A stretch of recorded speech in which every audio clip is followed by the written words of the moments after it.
Hello दोस्तों, कैसे हो आप सब लोग। स्वागत है आप सभी का अपने इस प्यारे से चैनल के ऊपर। तो मिरेकल सीरीज के 5वें दिन पर पहुंच चुके हैं हम और आज हम पढ़ने वाले हैं लेंसेज के बारे में।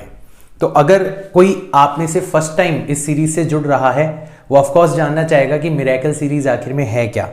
तो मिरेकल सीरीज में हम क्लास 12th की जो फिजिक्स का सिलेबस है वो कंप्लीट करने वाले हैं 60 डेज के अंदर। और आज हमारा 5th डे है और आज हम जिस टॉपिक के बारे में स्टडी करने वाले हैं वो है लेंसेज। ठीक है, हमारा जो टारगेट है वो कोई एग्जाम स्पेसिफिक नहीं है। हम बेसिकली फिजिक्स के फियर के ऊपर हमला कर रहे हैं।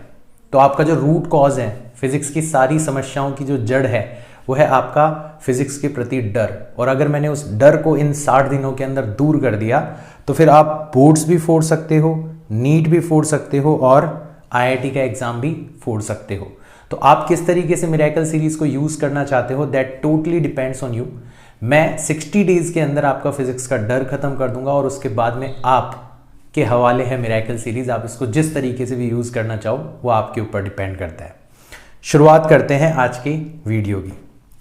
तो सबसे पहला सवाल आप मेरे से पूछना चाहोगे कि सर आखिर में लेंस जो है वो होता क्या है। हम सुनते हैं, हमने देखा भी है, बट लेंस एक्चुअल में कंसेप्चुअली किसे बोलते हैं। तो बेसिकली लेंस जो होता है वो एक transparent material with 2 refracting surfaces. 2 refracting surfaces के बीच में आपने एक ट्रांसपेरेंट मीडियम को कैद करके रखा हुआ है। अब रिफ्रैक्टिंग सरफेसेस जो हैं वो प्लेन भी हो सकती है, जैसा कि हमने रिफ्रैक्शन की शुरुआत में पढ़ा था, जैसा कि हमने प्रिज्म के केस में पढ़ा था, जैसा कि हमने थिन स्लैब के केस में पढ़ा था।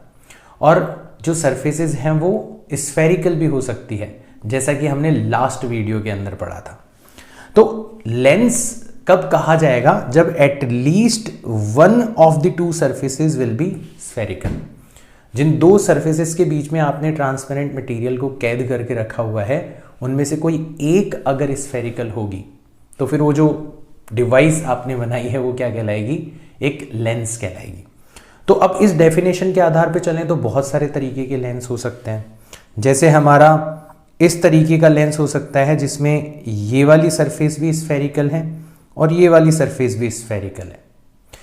इसकी रेडियस इधर की तरफ है और इसकी रेडियस इधर की तरफ है।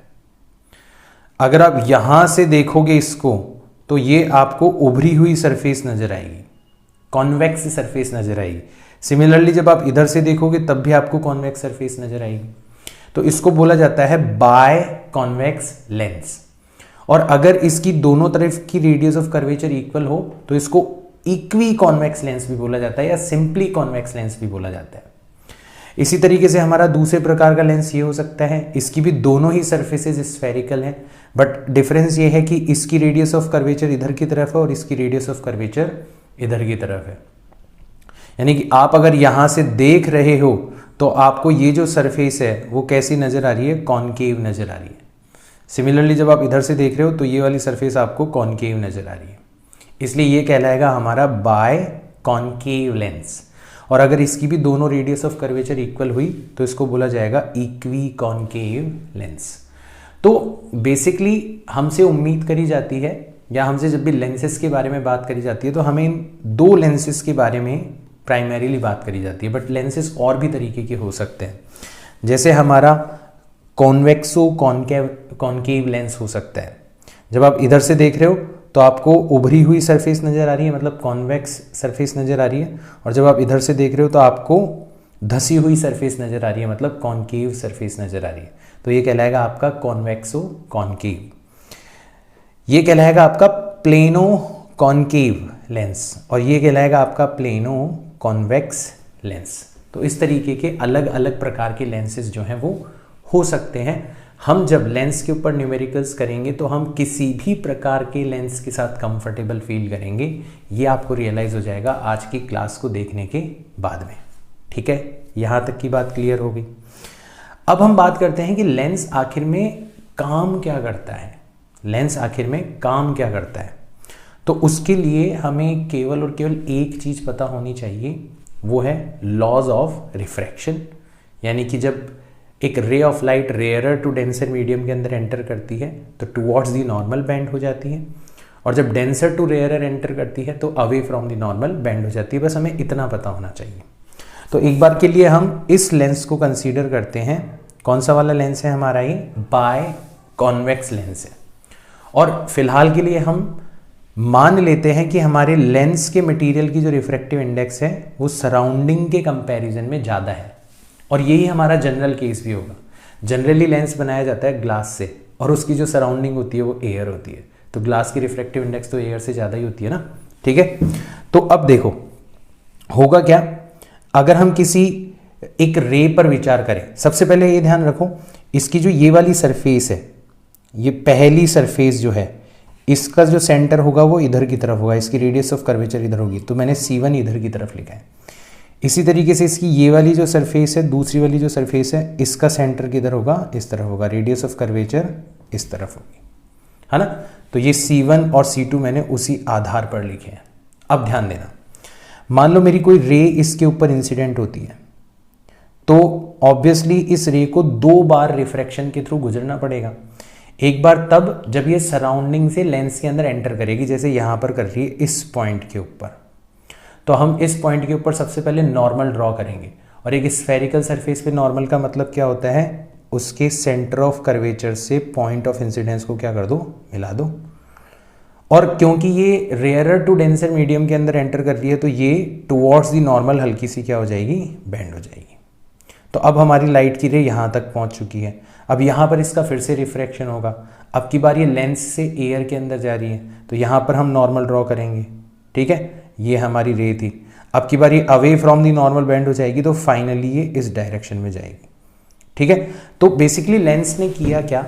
लेंस ने 2 बार रिफ्रैक्शन किया, और अल्टीमेटली हमारी जो रे सीधी जा रही थी, अल्टीमेटली जो हमारी रे सीधी जाने वाली थी, उसको इस डायरेक्शन के अंदर क्या कर दिया? बेंड कर दिया। अगर हम दूसरे प्रकार के लेंस की बात करें, जैसे ये वाला जो लेंस है, ये है हमारा बाय कॉन्केव लेंस। इसके लिए ये पहली जो सरफेस है, इसकी रेडियस ऑफ कर्वेचर इधर होगी, सेंटर इधर होगा, और ये जो दूसरी सरफेस है, इसकी रेडियस ऑफ कर्वेचर इधर होगी, सेंटर इधर होगा, है ना। तो डिफरेंस ध्यान रखना। इसमें भी अगर हम एक रे को कंसीडर करते हैं जो कि इस पॉइंट के ऊपर इंसिडेंट होती है, तो इस पॉइंट के ऊपर अगर अपन नॉर्मल ड्रॉ करेंगे, तो आपकी बार सेंटर पहली वाली सरफेस का C1 है, C1 से इसको मिलाएंगे तो ये नॉर्मल ड्रॉ हुआ। क्योंकि रे रेयरर टू डेंसर मीडियम के अंदर एंटर कर रही है, तो टुवर्ड्स दी नॉर्मल बेंड हो गई। फिर यहाँ पर वापस से रिफ्रैक्शन होगा, तो हमने नॉर्मल ड्रॉ किया। अब की बार डेंसर टू रेयरर जा रही है, तो away from the normal bend हो जाएगी, तो और ज़्यादा बेंड हो गई इस तरह।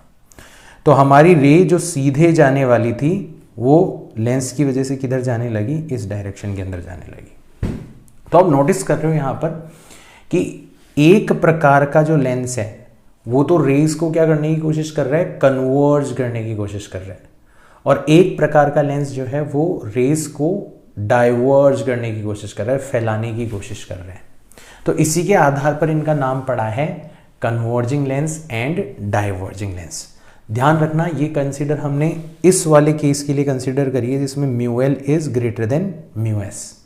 अगर उल्टा केस होता, μl would be lesser than μs होता, तो फिर उल्टा काम हो जाता। फिर ये वाला लेंस डाइवर्ज करने लगता और ये वाला लेंस कन्वर्ज करने लगता। तो आपको ध्यान रखना है, ये क्वेश्चन कई बार इसी के ऊपर आ जाता है। तो आपको ध्यान रखना है कि हमारा जो बाय कॉन्वेक्स लेंस है वो कन्वर्जिंग लेंस की तरह बिहेव करता है नॉर्मल कंडीशंस में। नॉर्मल कंडीशंस का मतलब है जब लेंस के मटेरियल की रिफ्रैक्टिव इंडेक्स सराउंडिंग से ज़्यादा हो। और डाइवर्जिंग लेंस की तरह बिहेव करता है जब लेंस के मटेरियल की रिफ्रैक्टिव इंडेक्स सराउंडिंग से कम हो। ठीक है, इसी प्रकार से हमारा जो कॉन्केव लेंस है वो डाइवर्जिंग लेंस की तरह बिहेव करता है इन नॉर्मल कंडीशंस, यानी कि μl will be greater than μs। Normally lens के मटेरियल की रिफ्रैक्टिव इंडेक्स सराउंडिंग से ज़्यादा होती है, बट वो कन्वर्जिंग लेंस की तरह भी बिहेव कर सकता है। कब? यदि μl की वैल्यू μs के कंपैरिजन में कम हो। तो ये चीज़ें आपको ध्यान में रखनी है। ये छोटे छोटे पॉइंट्स जो हैं यही क्वेश्चंस बन के आपके सामने आ जाते हैं। ठीक है ना। जैसे आपसे एक छोटा मोटा क्वेश्चन पूछा गया है कि बताओ which one is a converging lens.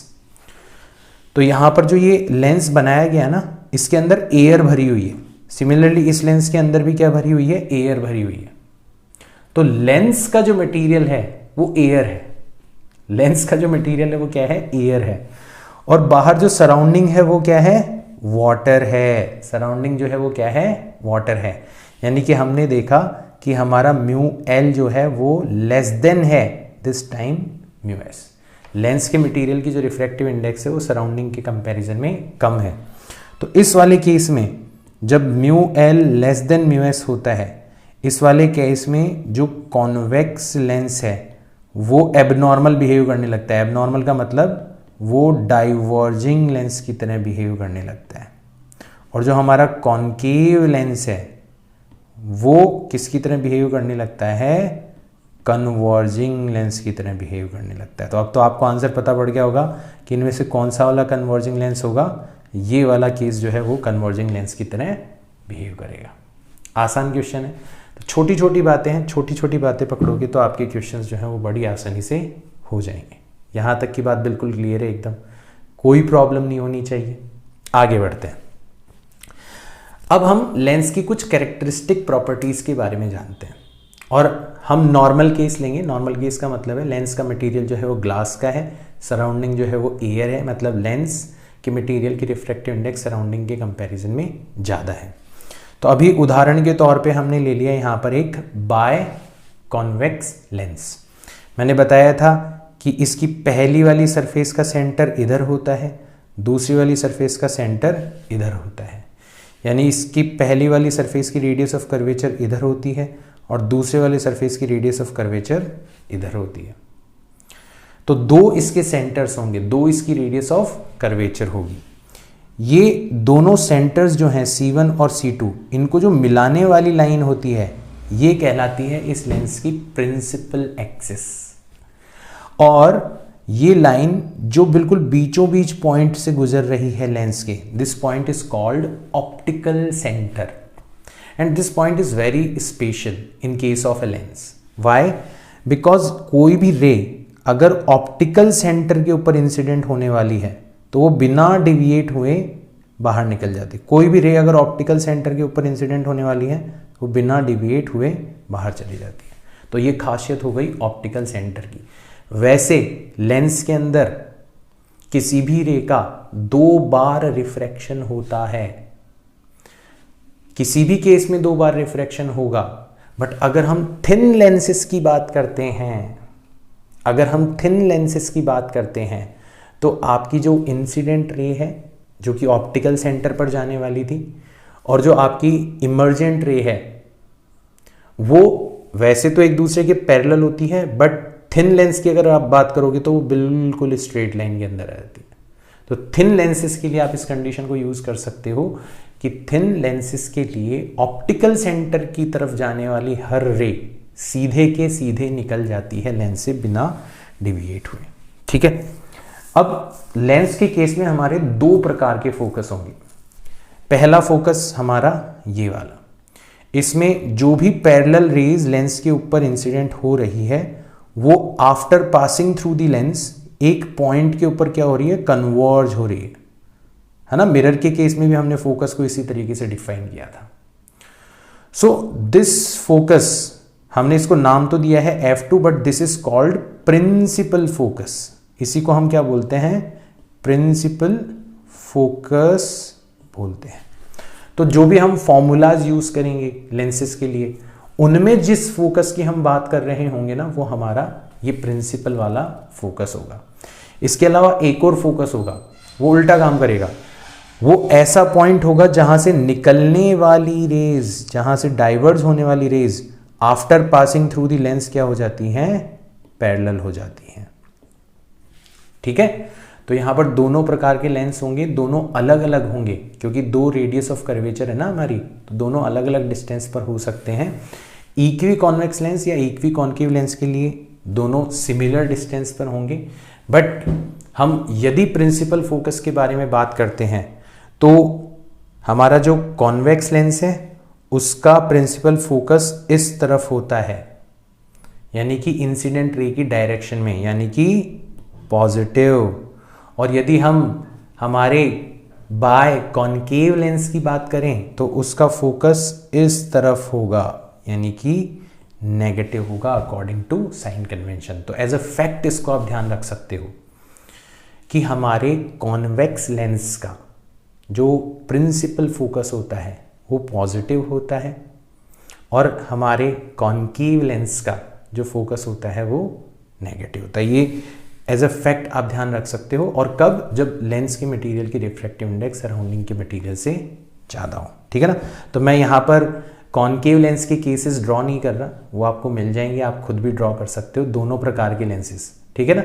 उसमें जो पैरेलल रेज आएंगी वो डाइवर्ज हो जाएंगी, तो पीछे की तरफ मिलाओगे तो आपको प्रिंसिपल फोकस मिलेगा। और एक पॉइंट होगा जहाँ से निकलने वाली रेज जो है वो क्या हो जाएंगी? पैरेलल हो जाएंगी, ठीक है ना। तो इस तरीके से आप उसके लिए भी दोनों प्रकार के फोकस डिफाइन कर सकते हो। तो ये कुछ लेंस की कैरेक्टरिस्टिक प्रॉपर्टीज हो गई। Whenever we are given a lens, we will be given all these properties। जब भी हम किसी लेंस के बारे में बात करेंगे तो हमें इन सब के बारे में पता होगा, ठीक है ना। लेंस के साथ साथ फिक्स हो जाती है प्रॉपर्टीज, ठीक है ना। तो लेंस मेकर्स फॉर्मूला की बात करते हैं। ये डेरिवेशन जो है वो जो बच्चे बोर्ड्स की तैयारी कर रहे हैं उनके लिए इंपॉर्टेंट है। हालांकि हमने एक सिंगल स्फेरिकल सरफेस से किस तरीके से लाइट रिफ्रैक्ट होगी और किस तरीके का फॉर्मूला हम यूज़ कर सकते हैं उस रिफ्रैक्शन के लिए वो ऑलरेडी डिराइव कर चुके हैं, वो ज़्यादा इंपॉर्टेंट थी, ठीक है ना। अब उसी फॉर्मूला को यूज़ करेंगे। भाई यहाँ पे 2 बार रिफ्रैक्शन हो रहा है ना, 2 स्फेरिकल सरफेसेस हो गए, 2 बार रिफ्रैक्शन हो रहा है, उस फॉर्मूला को अपन 2 बार अप्लाई करेंगे, हमारा काम हो जाएगा, ठीक है ना। तो हम एक बार के लिए उदाहरण के तौर पर ले लेते हैं हमारा बाय कॉन्वेक्स लेंस, ठीक है। ये हमारा ऑब्जेक्ट है, यहाँ से ये रे निकलती है, इस पॉइंट के ऊपर इंसिडेंट होती है, नॉर्मल ड्रॉ करता हूँ मैं इसके सेंटर ऑफ कर्वेचर से मिला के, ये टुवर्ड्स दी नॉर्मल बैंड हो जाएगी। फिर उसके बाद में यहाँ पर वापस से इसका रिफ्रैक्शन होगा, एक और नॉर्मल ड्रॉ करता हूँ, अब की बार ये away from the normal band हो जाएगी और अल्टीमेटली यहाँ से गुजरेगी। तो पहले रिफ्रैक्शन की वजह से इसकी जो इमेज बनने वाली थी वो थी यहाँ पर, और दूसरे रिफ्रैक्शन की वजह से जो रियल में इमेज बन रही है वो कहाँ पर बन रही है? यहाँ पर बन रही है। तो हमें तो फाइनल इमेज फाइंड आउट करनी है कहाँ पर बनेगी, बट हमें पता है कि यहाँ पर 2 बार रिफ्रैक्शन हो रहा है। तो हमारी जो स्फेरिकल सरफेस वाला फॉर्मूला है, कौन सा वाला फॉर्मूला?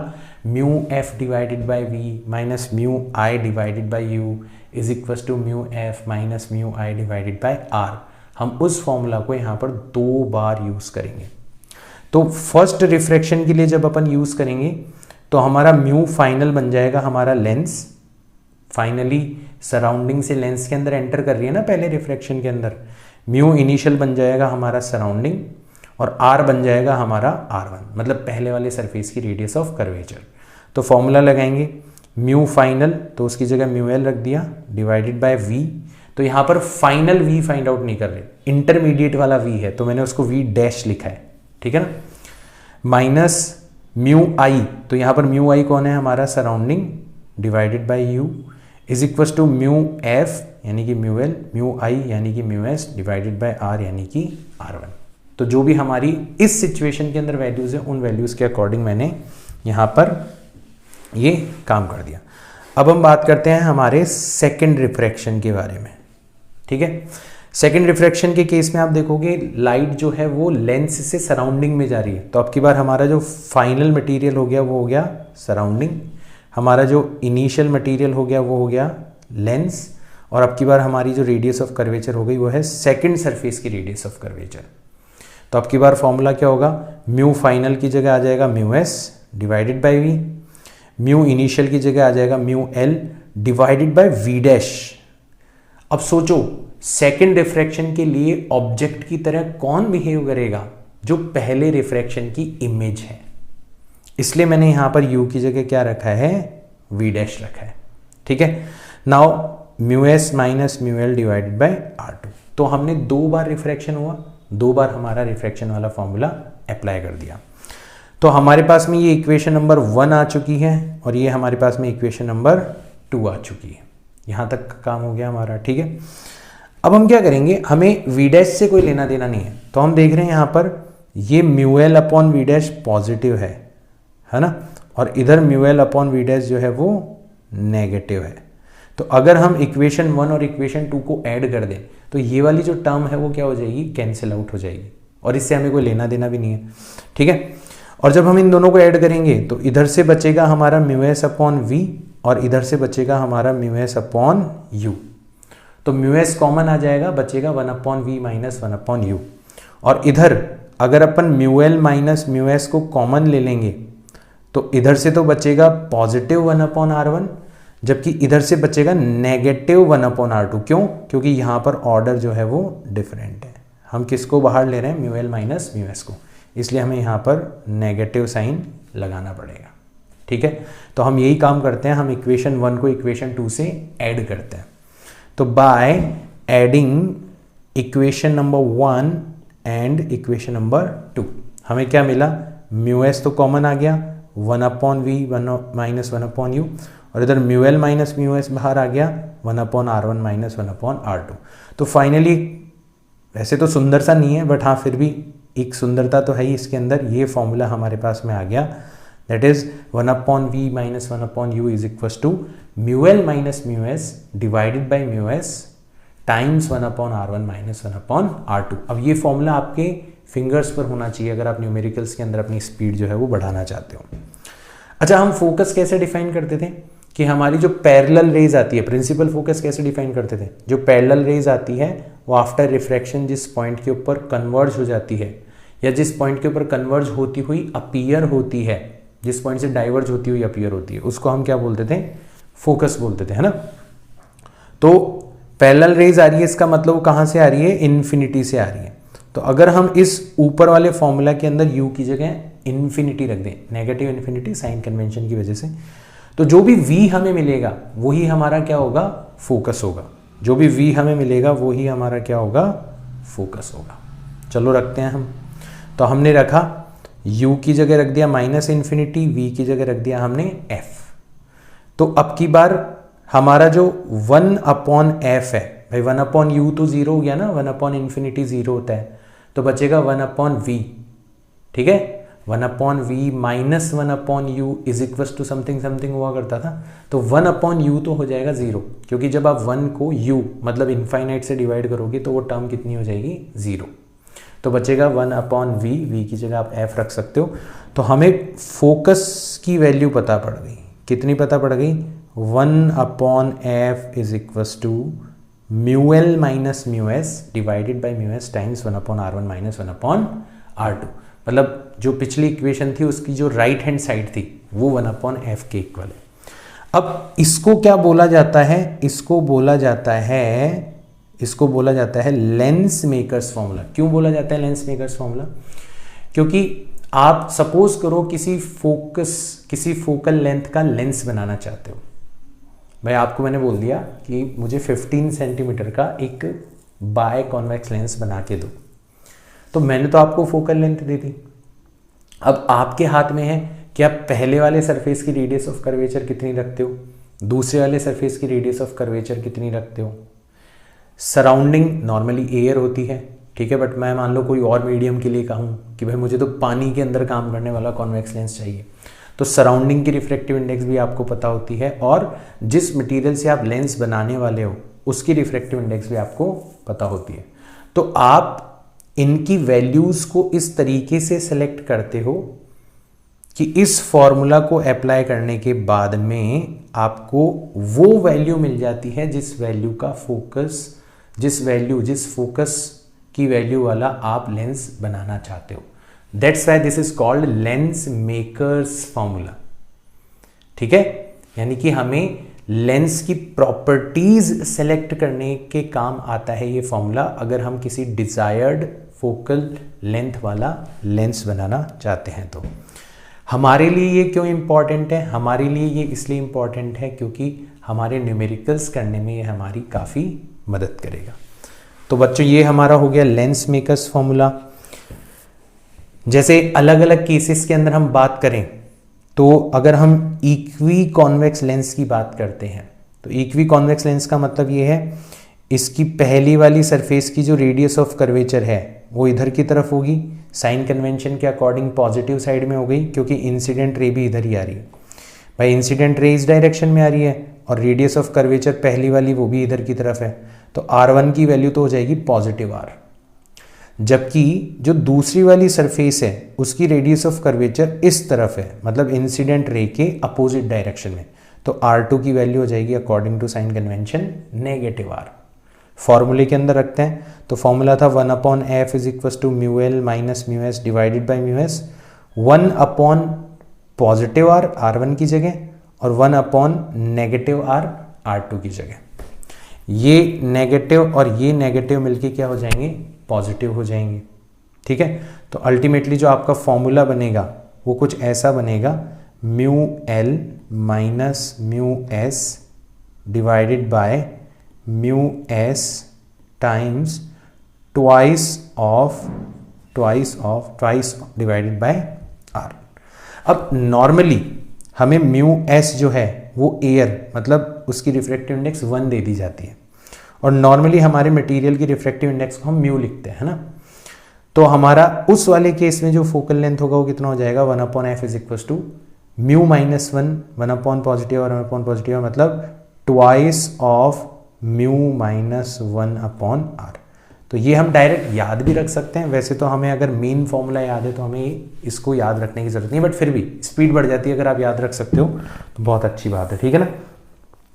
अगर हमें कोई इक्वी कॉन्केव लेंस की फोकल लेंथ निकालने के लिए कहे तो यहाँ पर ध्यान दो बच्चों, जो पहली वाली सरफेस है उसकी radius of curvature incident ray के अपोजिट डायरेक्शन में, मतलब R1 नेगेटिव R हो जाएगा, और जो दूसरी वाली सरफेस है उसकी radius of curvature incident ray की ही डायरेक्शन में है, मतलब R2 कितना हो जाएगा, पॉजिटिव R हो जाएगा। फॉर्मूले के अंदर रखोगे तो R1 की जगह नेगेटिव R, R2 की जगह पॉजिटिव R, इसलिए आपकी ये जो फोकल लेंथ है वो आ जाएगी negative mu L minus mu s divided by mu s times 2/R। बिल्कुल सिमिलर है, बट वहाँ पर पॉजिटिव थी, यहाँ पर नेगेटिव है। नॉर्मली म्यू एस हमें 1 दिया जाता है, म्यू एल हम म्यू ले लेते हैं, तो हमारा फॉर्मूला बन जाता है -2 times mu minus 1 divided by r. बिल्कुल सिमिलर है बट नेगेटिव है। ठीक है ना। चलो और आगे चलते हैं। अगर हमें कोई पूछे कि बताओ प्लेनो कॉन्वेक्स लेंस जो है उसकी फोकल लेंथ कैसे निकालोगे, कोई दिक्कत नहीं है। जो पहली वाली सरफेस है प्लेन सरफेस है, प्लेन सरफेस की रेडियस ऑफ कर्वेचर कितनी होती है, इनफाइनाइट। जो दूसरी वाली सरफेस है उसकी radius of curvature incident ray के अपोजिट डायरेक्शन में है, मतलब R2 हो जाएगी -R। तो R1 की जगह रख दिया इनफाइनाइट, R2 की जगह रख दिया -R, ये माइनस माइनस प्लस हो गया। तो हमने देखा कि प्लेनो कॉन्वेक्स लेंस की जो फोकल लेंथ है 1/f, कॉन्वेक्स लेंस के लिए आता था twice of mu L minus mu s divided by mu s times r, और यहाँ पर आएगा केवल और केवल single mu L minus mu s divided by mu s times r. तो अगर आप फोकस को कंपेयर करोगे 1/f जो है वो कॉन्वेक्स के कंपैरिजन में आधा है, तो f जो होगा वो कॉन्वेक्स के कंपैरिजन में कितना हो जाएगा, डबल हो जाएगा। ठीक है ना। नॉर्मली हमें म्यू एस 1 दिया जाता है, म्यू एल म्यू दिया जाता है, तो हमारा फॉर्मूला बन जाएगा 1/f is equal to mu minus 1/r। ध्यान दो 1/f जो है वो कॉन्वेक्स लेंस के 1/f के कंपैरिजन में आधा है, यानी कि f जो होगा वो कॉन्वेक्स लेंस के फोकस के कंपैरिजन में क्या हो जाएगा, डबल हो जाएगा। ठीक है ना। तो इतना तो आप दिमाग लगा सकते हो। नाउ प्लेनो कॉन्केव लेंस की बात करें तो आपकी बार जो पहली वाली सरफेस है उसकी radius of curvature incident ray के अपोजिट है, यानी कि R1 की जगह नेगेटिव R रख देंगे, और जो दूसरी वाली सरफेस है वो प्लेन है, मतलब उसकी जो रेडियस ऑफ कर्वेचर होगी वो इनफाइनाइट होगी। तो फॉर्मूले में R1 की जगह नेगेटिव R, इसकी जगह रख दिया इनफाइनाइट। तो बिल्कुल सिमिलर कैलकुलेशन होगी, बट हमारा फाइनल रिजल्ट जो होगा वो नेगेटिव आ जाएगा, negative mu minus 1 divided bye R। अगर हमारे कॉन्वेक्सो कॉन्केव लेंस की अगर हमें बोला जाए कि फोकल लेंथ निकालो, तो इस केस में क्या होगा, हमारी ये वाली जो सरफेस है इसकी रेडियस ऑफ कर्वेचर भी इधर की तरफ है इंसिडेंट रे की डायरेक्शन में, मतलब पॉजिटिव R, और जो दूसरी वाली सरफेस है उसकी रेडियस ऑफ कर्वेचर भी इंसिडेंट रे की डायरेक्शन में है, मतलब पॉजिटिव R। तो R1 की जगह भी पॉजिटिव R रख दिया, R2 की जगह भी पॉजिटिव R रख दिया। इससे ये कैंसिल आउट हो जाएगा, मतलब 1/f की वैल्यू 0 आ जाएगी, मतलब f की वैल्यू आ जाएगी इनफाइनाइट। यानी कि इसकी जो पावर होती है वो 0 होती है। अभी अपन पावर के बारे में बात करेंगे, power is reciprocal of focal length, अभी अपन डिटेल में बात करेंगे। तो बेसिकली ये जो लेंस है ये 0 पावर वाला लेंस है, तो इसको यूज़ किया जाता है सन ग्लासेस के अंदर, ठीक है ना। सन ग्लासेस के अंदर इसको अपन नॉर्मली यूज़ करते हैं। इसकी जो पावर होती है वो कितनी होती है, 0 होती है। यहाँ तक की बात समझ में आ गई। तो कहने का मतलब ये है कि आपको जिस भी प्रकार का लेंस दिया जाए आप उसकी फोकल लेंथ क्या कर सकते हो, कैलकुलेट कर सकते हो यूजिंग लेंस मेकर्स फॉर्मूला। कहने का मतलब इतना सा है, ठीक है ना। नाउ लेंस फॉर्मूला क्या होता है, ठीक है। अब लेंस के लिए हम ये जानना चाहेंगे कि किसी ऑब्जेक्ट की इमेज कहां पर बनेगी, मतलब जो यू वी और लेंस की फोकल लेंथ एफ को रिलेट कर दे, वही हमारा लेंस फॉर्मूला हो गया। तो जैसे मैंने एक केस यहाँ पर बनाया है कॉन्वेक्स लेंस के लिए, ये ऑब्जेक्ट है, इससे पहली वाली रे गई, जो पैरेलल जाएगी वो फोकस से गुजर जाएगी और जो ऑप्टिकल सेंटर से जाएगी वो सीधी की सीधी निकल जाएगी, मतलब हमारी इमेज बनेगी यहाँ पर। तो ये इमेज बनाने का तरीका है, ठीक है ना। तो ये ऑब्जेक्ट की जो डिस्टेंस है वो कहलाती है u, इमेज की जो डिस्टेंस है वो कहलाती है v, और फोकस के बारे में तो हम सब लोग जानते ही हैं। और हमने एक फॉर्मूला डिराइव करा था 1/v minus 1/u is equal to μl minus μs divided by μs times 1/r1 minus 1/r2, और जो राइट हैंड साइड थी वो किसकी इक्वल थी, 1/f के इक्वल थी। तो हमारा लेंस फॉर्मूला यहीं से मिल गया हमें, 1/v माइनस 1/u किसके इक्वल हो जाना चाहिए, 1/f के इक्वल हो जाना चाहिए। दूसरी जो चीज हमें यहां पर ध्यान रखनी है वो है मैग्निफिकेशन। अब मैग्निफिकेशन का मतलब क्या होता है, height of image divided by height of object. मतलब ये हाइट ऑफ ऑब्जेक्ट है, ये हाइट ऑफ इमेज है, मतलब m हो जाएगा हमारा a dash b dash divided by a b. अब यहां पर देखो a dash b dash divided by a b की वैल्यू कितनी है, तो m हो जाएगा हमारा a dash b dash divided by a b. अब यहाँ पर आपको मैं 2 ट्रायंगल्स बनाता हूँ और वहाँ से आपको सिंपली पता पड़ जाएगा कि एक ट्रायंगल तो है हमारा ये वाला ए बी और ऑप्टिकल सेंटर को मिलाने वाला, और एक ट्रायंगल हमारा ये वाला है ए डैश बी डैश और ऑप्टिकल सेंटर को बनाने वाला। दोनों का एक एक एंगल 90 डिग्री है और दोनों के ये एंगल्स आपस में इक्वल है, मतलब ये सिमिलर ट्रायंगल्स होंगे। सिमिलर ट्रायंगल्स की जो कॉरस्पॉन्डिंग साइड्स होती है वो आपस में क्या होती है, इक्वल होती है। तो यहां पर ए डैश बी डैश जो है, ठीक है। अच्छा, साइन कन्वेंशन के अकॉर्डिंग लिखे अपन तो ए डैश बी डैश हमें लिखना पड़ेगा नेगेटिव, क्यों, क्योंकि ये डाउनवर्ड डायरेक्शन में है, और ए बी हो जाएगा हमारा पॉजिटिव क्योंकि ये अपवर्ड डायरेक्शन में।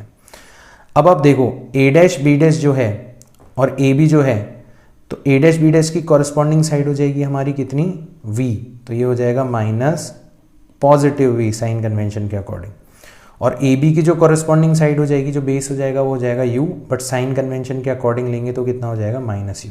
तो यहाँ से हमें m की वैल्यू मिलेगी, नेगेटिव नेगेटिव पॉजिटिव हो जाएगा v/u, ये हमें मैग्निफिकेशन की वैल्यू मिलेगी। अगर आप मिरर से कंपेयर करते हो तो मिरर में -v/u थी और यहाँ पर पॉजिटिव v/u है, और कोई डिफरेंस नहीं, फॉर्मूला बिल्कुल सिमिलर है। उसके अलावा आपको फोकस और ऑब्जेक्ट की डिस्टेंस की फॉर्म में भी मैग्निफिकेशन का फॉर्मूला ध्यान रखना है। आपने देखा था कि मिरर के केस में बड़ा काम आया था, वहाँ पर f/f-u हुआ करता था और यहाँ पर f/f+u हुआ करता है। ये आप आसानी से डिराइव कर सकते हो। मैंने मिरर के केस में भी बताया था, आपकी ये जो पूरी की पूरी इक्वेशन है उसको u से मल्टीप्लाई कर दो, ठीक है, जब आप u को एलिमिनेट करना चाहते हो, और v से मल्टीप्लाई कर दो जब आप v को एलिमिनेट करना चाहते हो। तो जो भी आप करना चाहते हो वो आप इसके अंदर कर सकते हो, ठीक है ना। बट आपको डायरेक्ट फॉर्मूला के तौर पर भी ध्यान रखना है कि मैग्निफिकेशन होता है f/f+u या फिर f-v/f, ठीक है। मैं एक काम आपको करके बता देता हूँ, पूरी की पूरी इक्वेशन को अगर अपन u से मल्टीप्लाई कर देंगे तो ये बन जाएगा u/v -1 is equal to u/f। 1 को उधर लेके जाएंगे तो u/v is equal to u/f+1 हो जाएगा, मतलब u+f/f हो जाएगा। अब हमारा मैग्निफिकेशन होता है v/u, मतलब उल्टा इसका, हमने u/v निकाला है तो f/f+u है। तो ऐसे बड़ी आसानी से हम ये फॉर्मूला डिराइव कर सकते हैं, इसमें कोई बड़ी बात नहीं है, ठीक है, चलो अब m हमारी किस तरीके से सहायता करेगा, जैसे मिरर के केस में करता था। सबसे पहले आप देखना m का मैग्नीट्यूड, मतलब m की वैल्यू, अगर वो 1 से ज़्यादा है इसका मतलब हमारी इमेज एनलार्ज्ड होगी, और अगर वो 1 से कम है तो हमारी इमेज जो होगी वो डिमिनिस्ड होगी। अगर हमारा m पॉजिटिव है तो इमेज इरेक्ट होगी, और अगर हमारा m नेगेटिव है तो इमेज हमेशा क्या होगी, इन्वर्टेड होगी। ये चीज़ हमें ध्यान में रखनी है, ठीक है। यहाँ तक की बात समझ में आ गई, कोई दिक्कत नहीं है, सारा का सारा काम हमारा होता चला जा रहा है। अब देखो, हम हर केस के बारे में बात करें इससे बढ़िया यहीं पर हम एनालाइज कर सकते हैं। हमने मिरर के केस में हर केस के लिए इमेज देखी थी कि अगर ऑब्जेक्ट यहाँ पर रखा हुआ होगा तो इमेज कहाँ पर बनेगी। वो एक्सरसाइज आप लेंस के लिए भी कर सकते हो, बट हमारे इतने काम की नहीं है, छोटी क्लासेस में काम आती थी। यहाँ पर आपसे कोई भी रे डायग्राम्स नहीं बनवाएगा, यहाँ पर आपके पास में डायरेक्ट फॉर्मूला है और फॉर्मूला के थ्रू आप क्या कर सकते हो, इनको एनालाइज कर सकते हो। बट फिर भी अगर आप चाहते हो डायरेक्ट एनालाइज करना तो सबसे पहले अपन क्या करते हैं, कॉनकेव लेंस की बात करते हैं। अब कॉनकेव लेंस की अगर अपन बात करें, ठीक है, कॉनकेव लेंस की अगर अपन बात करें तो उसकी जो फोकल लेंथ होती है वो हमेशा क्या होती है, नेगेटिव होती है। और रियल ऑब्जेक्ट्स के बारे में बात करें तो यू भी हमारा क्या होता है, नेगेटिव होता है। यू भी हमारा क्या होता है, नेगेटिव होता है। कॉनकेव लेंस की बात कर रहे हैं अपन, है ना। तो m हो जाएगा आपका नेगेटिव नंबर, भाई फोकस एक नेगेटिव नंबर है, डिवाइडेड बाय नेगेटिव नंबर और प्लस नेगेटिव नंबर। तो ऊपर भी नेगेटिव नंबर आ रहा है, नीचे भी नेगेटिव नंबर आ रहा है। इसका मतलब आपका ओवरऑल जो आंसर आएगा वो कैसा आएगा, पॉजिटिव आएगा। साथ ही साथ में ऊपर जो नंबर है वो छोटा है और नीचे जो नंबर है वो बड़ा है, यानी कि m की जो वैल्यू है वो लेस देन 1 आएगी, लेस देन 1 आएगी। तो यहां से आप डायरेक्ट एनालाइज कर सकते हो कि कॉनकेव लेंस के केस में मैग्निफिकेशन जो है वो हमेशा लेस देन 1 है। इसका मतलब हमारी जो इमेज है वो हमेशा कैसी इमेज बनती है, डिमिनिस्ड इमेज बनती है। साथ ही साथ में कॉनकेव लेंस के केस में m की वैल्यू कैसी आ रही है, पॉजिटिव आ रही है। पॉजिटिव आ रही है, इसका मतलब हमारी जो इमेज है, अब देखो m की वैल्यू पॉजिटिव आने का मतलब क्या होता है, हमारी इमेज इरेक्ट है। हमारी इमेज जो है वो कैसी है, इरेक्ट है। मैंने यहाँ पर लिखा है ना, हाँ, m की वैल्यू पॉजिटिव आने पर इरेक्ट, ठीक है, लिख रखा है मैंने। अब m का एक मतलब होता है v अपॉन u, u हमेशा नेगेटिव होता है। तो v अपॉन u पॉजिटिव हो, उसके लिए जरूरी है कि v भी क्या हो, नेगेटिव हो।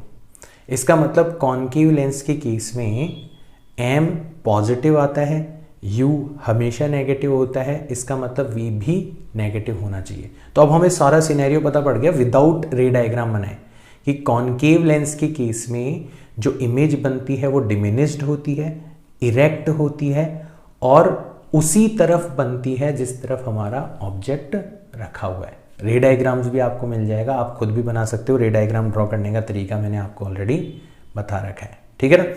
तो सिमिलरली जैसे मैंने एनालाइज किया ना, उसी तरीके से आप कॉन्वेक्स लेंस के लिए भी एनालाइज कर सकते हो। कॉन्वेक्स लेंस के लिए मैक्सिमम केसेस जो होंगे, मतलब बियॉन्ड सी रखा हुआ हो, सी मतलब 2f, ठीक है ना, बिटवीन 2f एंड f रखा हुआ हो, तब तो हमारी जो इमेज होगी वो इन्वर्टेड होगी और वो अदर साइड पर बनेगी और रियल होगी। आप कैसे पता लगाओगे, क्योंकि जो हमारी फोकस की वैल्यू है, फोकल लेंथ की जो वैल्यू है कॉन्वेक्स लेंस के लिए वो नेगेटिव होती है। तो मैग्निफिकेशन के फॉर्मूला में ऊपर आ गया नेगेटिव नंबर, नहीं सॉरी, कॉन्वेक्स लेंस की जो फोकल लेंथ होती है वो पॉजिटिव होती है, तो मैग्निफिकेशन के अंदर ऊपर की तरफ आ गया एक पॉजिटिव नंबर। अब नीचे फोकस तो पॉजिटिव है बट u जो होता है वो नेगेटिव होता है। तो जब तक u फोकस से ज्यादा होगा तब तक हमारा डिनोमिनेटर नेगेटिव होगा, तब तक हमारे m की वैल्यू नेगेटिव होगी, तब तक हमारा m जो है वो ग्रेटर देन 1 भी हो सकता है, लेस देन 1 भी हो सकता है, ठीक है ना। तो आप केवल और केवल सिंगल फॉर्मूला के बेसिस पे एनालाइज कर सकते हो। मैं यहाँ पर केवल और केवल आपको ये रिकमेंड कर रहा हूँ कि आप जो रे डायग्राम वाला तरीका है, जिसमें हम हर केस का रे डायग्राम बना बना के पता लगाते थे, उसकी बजाय एक बार फॉर्मूला के ऊपर रिलाय करके भी एनालाइज करने की कोशिश करो। ठीक है, मैं आपको बता देता हूँ सबसे खास जो केस है कॉन्वेक्स लेंस का, वो तब है जब हमारा object between focus and optical centre रखा हुआ होता है। मतलब U की वैल्यू जो होती है वो फोकल लेंथ के कंपैरिजन में कम होती है। तो इस केस में हमारा M वापस से आ जाता है पॉजिटिव। इस केस में हमारा जो M है वो क्या आ जाता है, पॉजिटिव आ जाता है। ठीक है ना, और पॉजिटिव आ जाता है, इसका मतलब हमारी जो इमेज है वो फर्स्ट टाइम कैसी बनती है, इरेक्ट बनती है, वर्चुअल इमेज होती है। ठीक है, हमेशा ध्यान रखना, अगर हमारा रियल ऑब्जेक्ट होगा तो इरेक्ट इमेजेस जो होंगी वो हमेशा वर्चुअल होंगी, और इन्वर्टेड इमेजेस जो होंगी वो हमेशा, ठीक है, इन्वर्टेड होंगी। तो ये सारा का सारा काम हम मिरर के केस में कर चुके हैं, वही काम हमें यहाँ पर ध्यान रखना है। बेसिक फंडे जो हैं वो बिल्कुल सेम है। ठीक है, सिनेरियोज हमारे क्या हो सकते हैं, चेंज हो सकते हैं। तो ये बहुत सारी बातें जो मैंने करी हैं, इनको आपको खुद से एक बार एनालाइज करना है। ये वाली जो प्रैक्टिस है, ये वाला जो पार्ट है, वो एक बार आपको खुद से एनालाइज करना है। और अगर आपको स्टिल कोई प्रॉब्लम होती है तो फिर आपको मेरे को इन्फॉर्म करना है, फिर मैं इनके ऊपर भी आपको अलग से वीडियो बना के बताऊंगा। तो एक तो हमारे नेचुरल फिनोमिना वाला वीडियो बचा हुआ है, जो कि आपकी डिमांड के ऊपर बनाया जाएगा, डिमांड आने भी लगी है, बच्चे कमेंट करने लगे। और एक हमारा दूसरा रे डायग्राम वाला वीडियो हो जाएगा। ठीक है ना, but exam point of view से इतना कोई खास इंपॉर्टेंट नहीं है, हम फॉर्मूला के बेसिस पे काम चला सकते हैं। ठीक है ना, चलो तो कुछ क्वेश्चंस कर लेते हैं ताकि हमें पता पड़ जाए कि हाँ यार, हमने जो सीखा है, हमने जो हथियार इकट्ठे करे हैं वो वाकई काफ़ी पावरफुल है। तो हमसे पहले क्वेश्चन में पूछा जा रहा है, focal length of a convex lens in air is 10 centimetre, find its focal length inside water. जो लेंस बना हुआ है वो ग्लास का बना हुआ है और वाटर की रिफ्रैक्टिव इंडेक्स भी हमें दे रखी है। तो हम केस 1 की बात करते हैं। केस 1 की बात करते हैं। केस 1 में हमारा जो लेंस का मटेरियल है उसकी रिफ्रैक्टिव इंडेक्स तो हो जाएगी ग्लास की रिफ्रैक्टिव इंडेक्स, दैट इज 3/2, और जो सराउंडिंग है वो है एयर यानी कि 1। तो हमारी फोकल लेंथ का फॉर्मूला होता है 1/f mu L minus mu s divided by mu s times 1/r1। तो यहाँ पर जब तक कहा नहीं जाए तब तक हमें इक्वी कॉन्वेक्स लेंस ही लेना है, तो 2/r आप ले सकते हो, हमने ये फॉर्मूला डिराइव करा था, है ना। तो ये तो हमारे एयर वाला केस हो गया। एयर के अंदर फोकल लेंथ की वैल्यू आ गई हमारे पास में। थोड़ा सा और ढंग से सॉल्व करोगे तो 1/f एयर जो होगी वो आ जाएगी 3/2 माइनस 1 करोगे तो 1/2 टाइम्स 2/r, 2 से 2 चला जाएगा, तो f एयर जो होगी वो किसके इक्वल आ जाएगी, r के इक्वल आ जाएगी। ठीक है, यहाँ तक की बात आ गई हमें समझ में, और हमें ये दे भी रखी है। अब हम बात करते हैं केस 2 की। इस केस में हमारा लेंस तो अभी भी ग्लास का ही बना हुआ है, बट हमारी सराउंडिंग चेंज हो चुकी है और वो बन चुकी है वाटर, जिसकी रिफ्रैक्टिव इंडेक्स 4/3 दे रखी है। तो अब वाटर के अंदर हमारी जो फोकल लेंथ होगी वो हो जाएगी mu L minus mu s divided by mu s times 2/r। जब सॉल्व करेंगे तो ये हो जाएगा आपका 3 × 3 9 - 8 दैट इज 1 डिवाइडेड बाय 6, और 3/4 को उल्टा कर देंगे तो 3 चला जाएगा ऊपर, 4 रह जाएगा नीचे, times 2/r।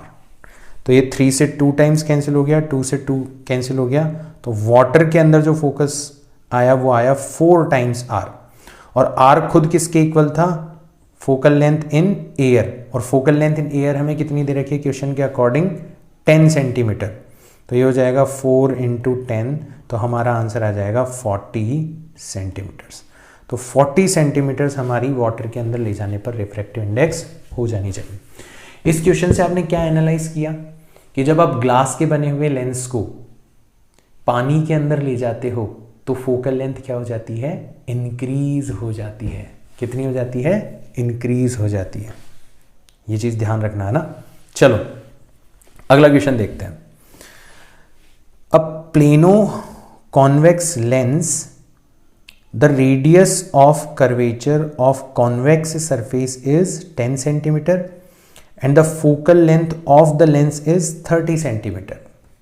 The refractive index of the material of the lens will be. तो हमने देखा था एक प्लेनो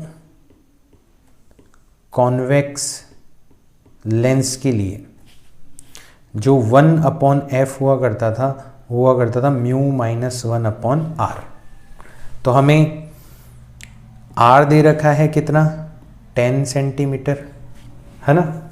हमें f दे रखा है कितना, 30 सेंटीमीटर, और हमें म्यू क्या करना है, फाइंड आउट करना है। सबकी वैल्यू रखते हैं। तो 1/30 is equals to mu minus 1, 10 को उधर ले जाएंगे तो 1/3 is equals to mu minus 1, यानी कि म्यू इज इक्वस टू 1 + 1/3 मतलब 4/3 मतलब 1.33। तो हमारा ऑप्शन नंबर सी करेक्ट हो जाना चाहिए। तो डायरेक्ट हमारे हथियार काम में आते हैं बच्चों, डायरेक्ट, ठीक है ना, घबराने की बिल्कुल भी ज़रूरत नहीं है। ये क्वेश्चन देखो, object 25 centimetre high is placed in front of a convex lens of focal length 30 centimetre, height of the image is 50 centimetre. तो हमें क्या क्या दे रखा है, हाइट ऑफ इमेज दे दी गई है 50 centimetre, height of object they दिया गया है 25 सेंटीमीटर, और फोकल लेंथ f दे दी गई है हमें, कॉन्वेक्स लेंस से तो पॉजिटिव होगी 30 सेंटीमीटर। अब हमारा m जो होता है वो होता है hi डिवाइडेड बाय ho, मतलब 50 डिवाइडेड बाय 25 मतलब 2। अब यहाँ पर ध्यान रखना, ये हमने इसकी वैल्यू निकाली है।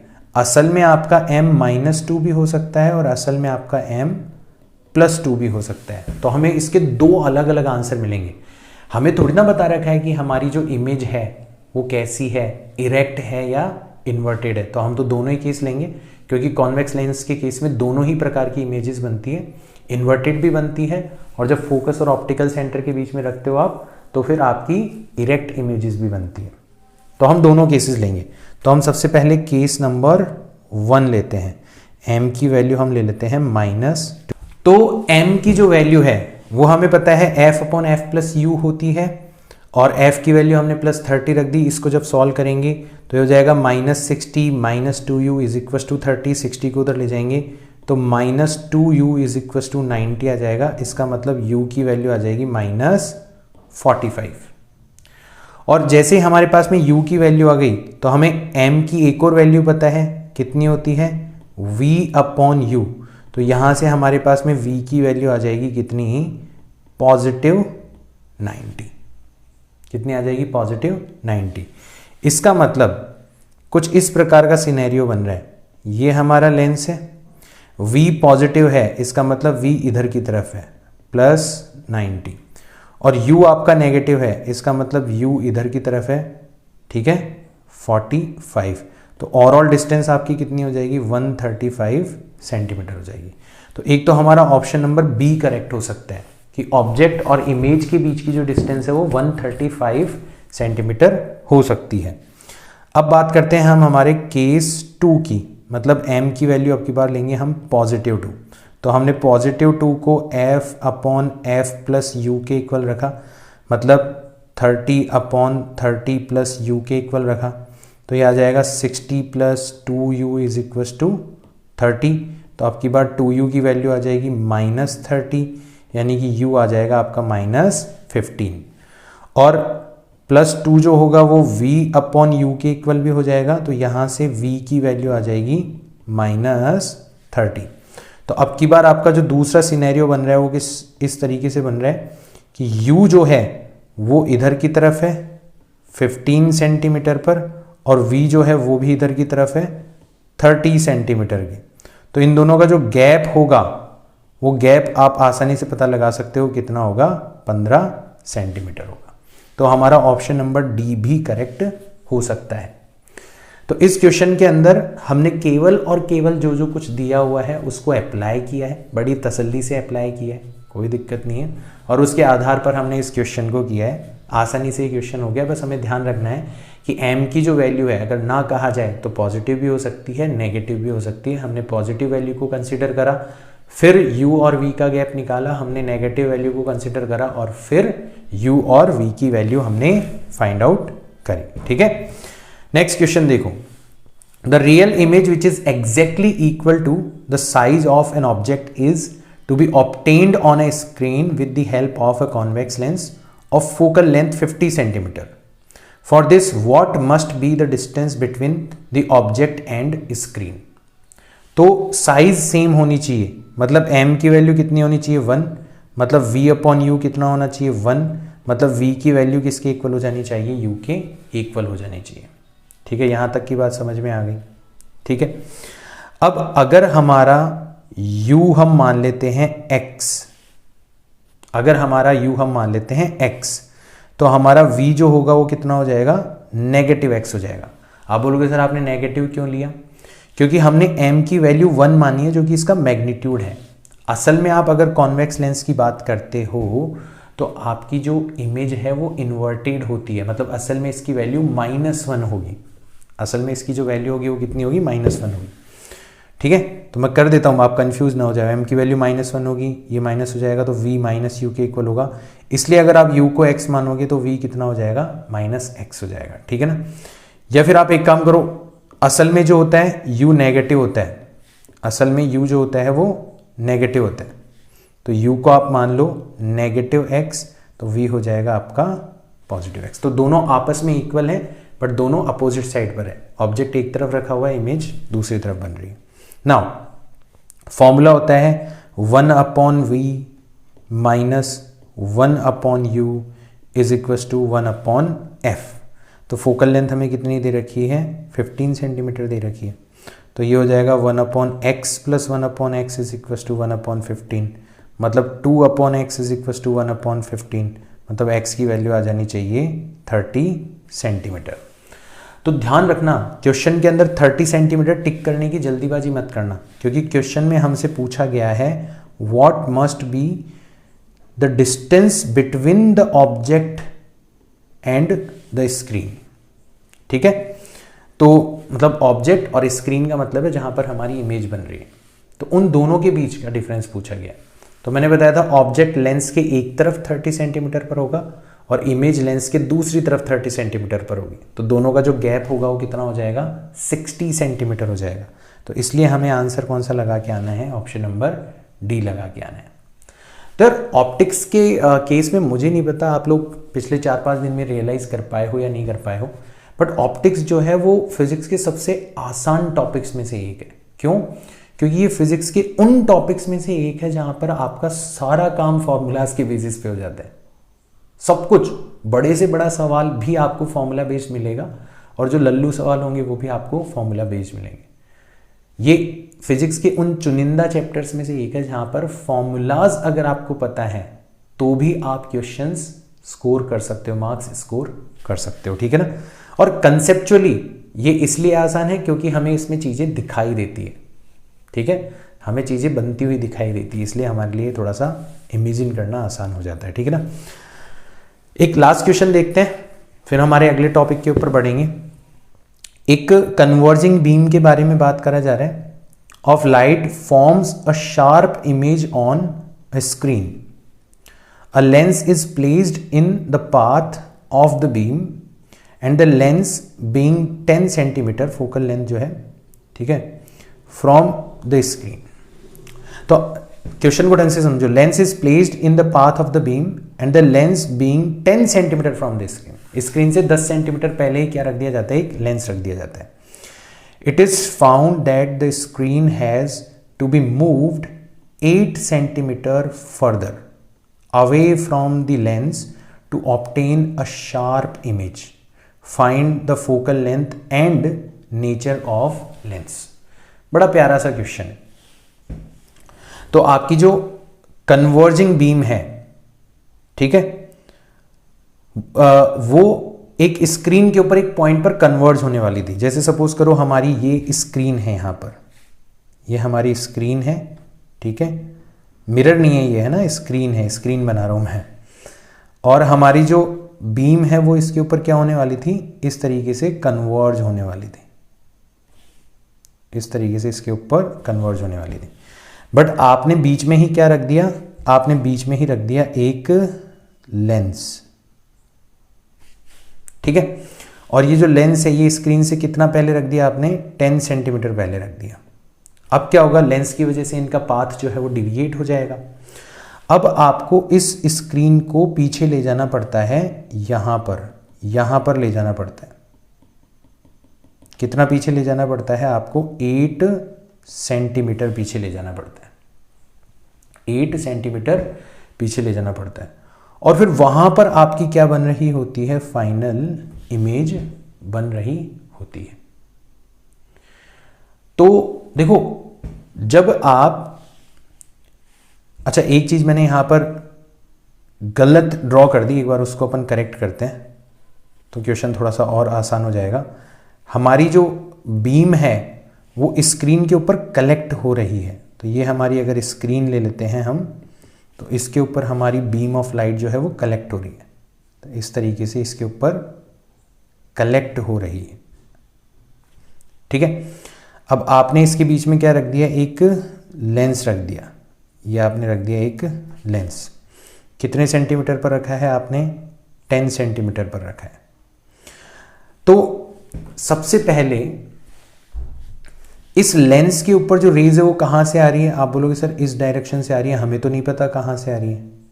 तो ऐसे केस में अगर आपको याद हो तो हमने सबसे पहले मिरेकल सीरीज के डे पर देखा था कि वर्चुअल ऑब्जेक्ट का मतलब क्या होता है। रियल ऑब्जेक्ट का मतलब तो होता है जहां से सच में आपकी जो इंसिडेंट रेज है वो डाइवर्ज हो रही हो, और वर्चुअल ऑब्जेक्ट का मतलब होता है जहां पर आपकी इंसिडेंट रेज कन्वर्ज होती हुई नजर आ रही हो। तो हमारी इंसिडेंट रेज कहां पर कन्वर्ज होती हुई नजर आ रही है, इस पॉइंट के ऊपर। तो ये हमारा बनेगा क्या, वर्चुअल ऑब्जेक्ट, ठीक है। और इसकी डिस्टेंस हमें दे रखी है 10 सेंटीमीटर। इसका मतलब हम u की जगह ले सकते हैं पॉजिटिव 10 सेंटीमीटर। ध्यान दो बच्चों, रियल ऑब्जेक्ट के केस में u हमेशा नेगेटिव होता है, और वर्चुअल ऑब्जेक्ट के केस में हमारा u क्या आ रहा है, पॉजिटिव आ रहा है, ठीक है। फोकल लेंथ हमें कितनी दी हुई है, तो u तो हमें मिल गया, ही हो गया, ठीक है। फोकल लेंथ हमें फाइंड आउट करनी है। और हमारी जो फाइनल इमेज बनती है वो कहां पर बनती है, जब हम स्क्रीन को पीछे ले जाते हैं। जब हम स्क्रीन को 8 सेंटीमीटर पीछे ले जाते हैं तो लेंस को लगाने के बाद में, तो लेंस से इस तरीके से ये हो गई होगी, और फिर फाइनली यहां पर आपकी क्या बन रही होती है, इमेज बन रही होती है। यानी कि v जो है वो हमें दे रखा है 10 + 8 दैट इज पॉजिटिव 18 सेंटीमीटर। तो फॉर्मूला अप्लाई करेंगे 1/v - 1/u is equal to 1/f। तो यहाँ से f की वैल्यू आ जाएगी 180। तो -10 - 18 करेंगे तो माइनस का 8 बचेगा, तो माइनस का 8 डिवाइडेड 180 डिवाइडेड बाय 8, ठीक है।